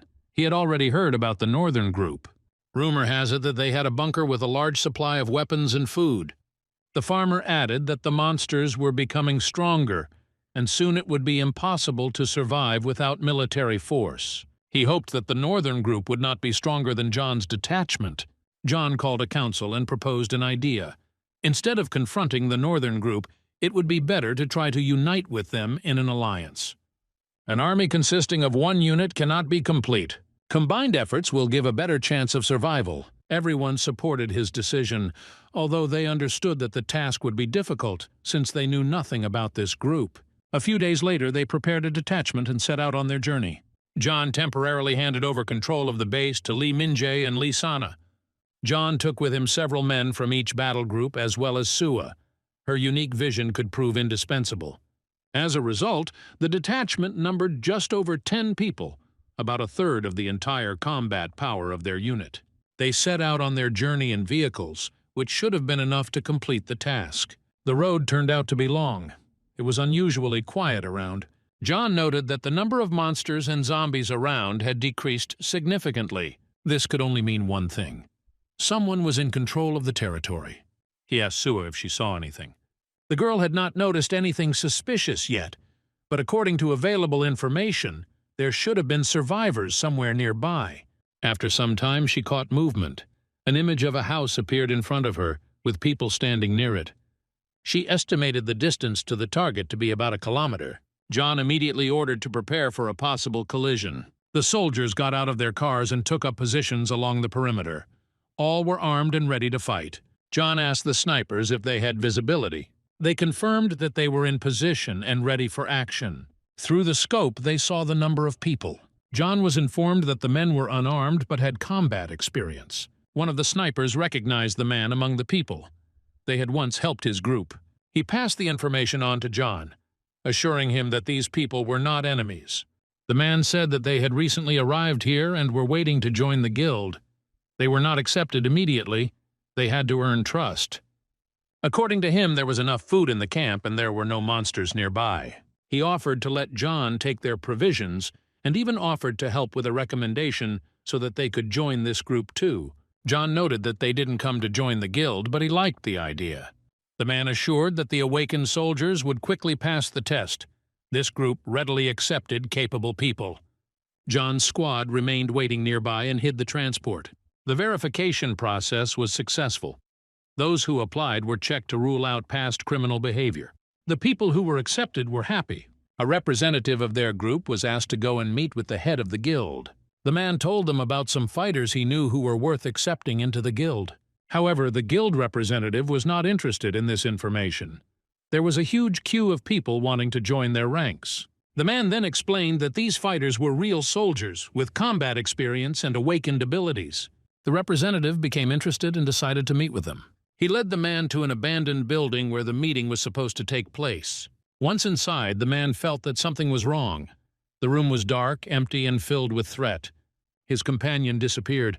He sensed danger and grabbed his weapon, but it was too late. A creature rushed at him from the darkness. He screamed in fear, but his resistance was short-lived. The monster got what he wanted.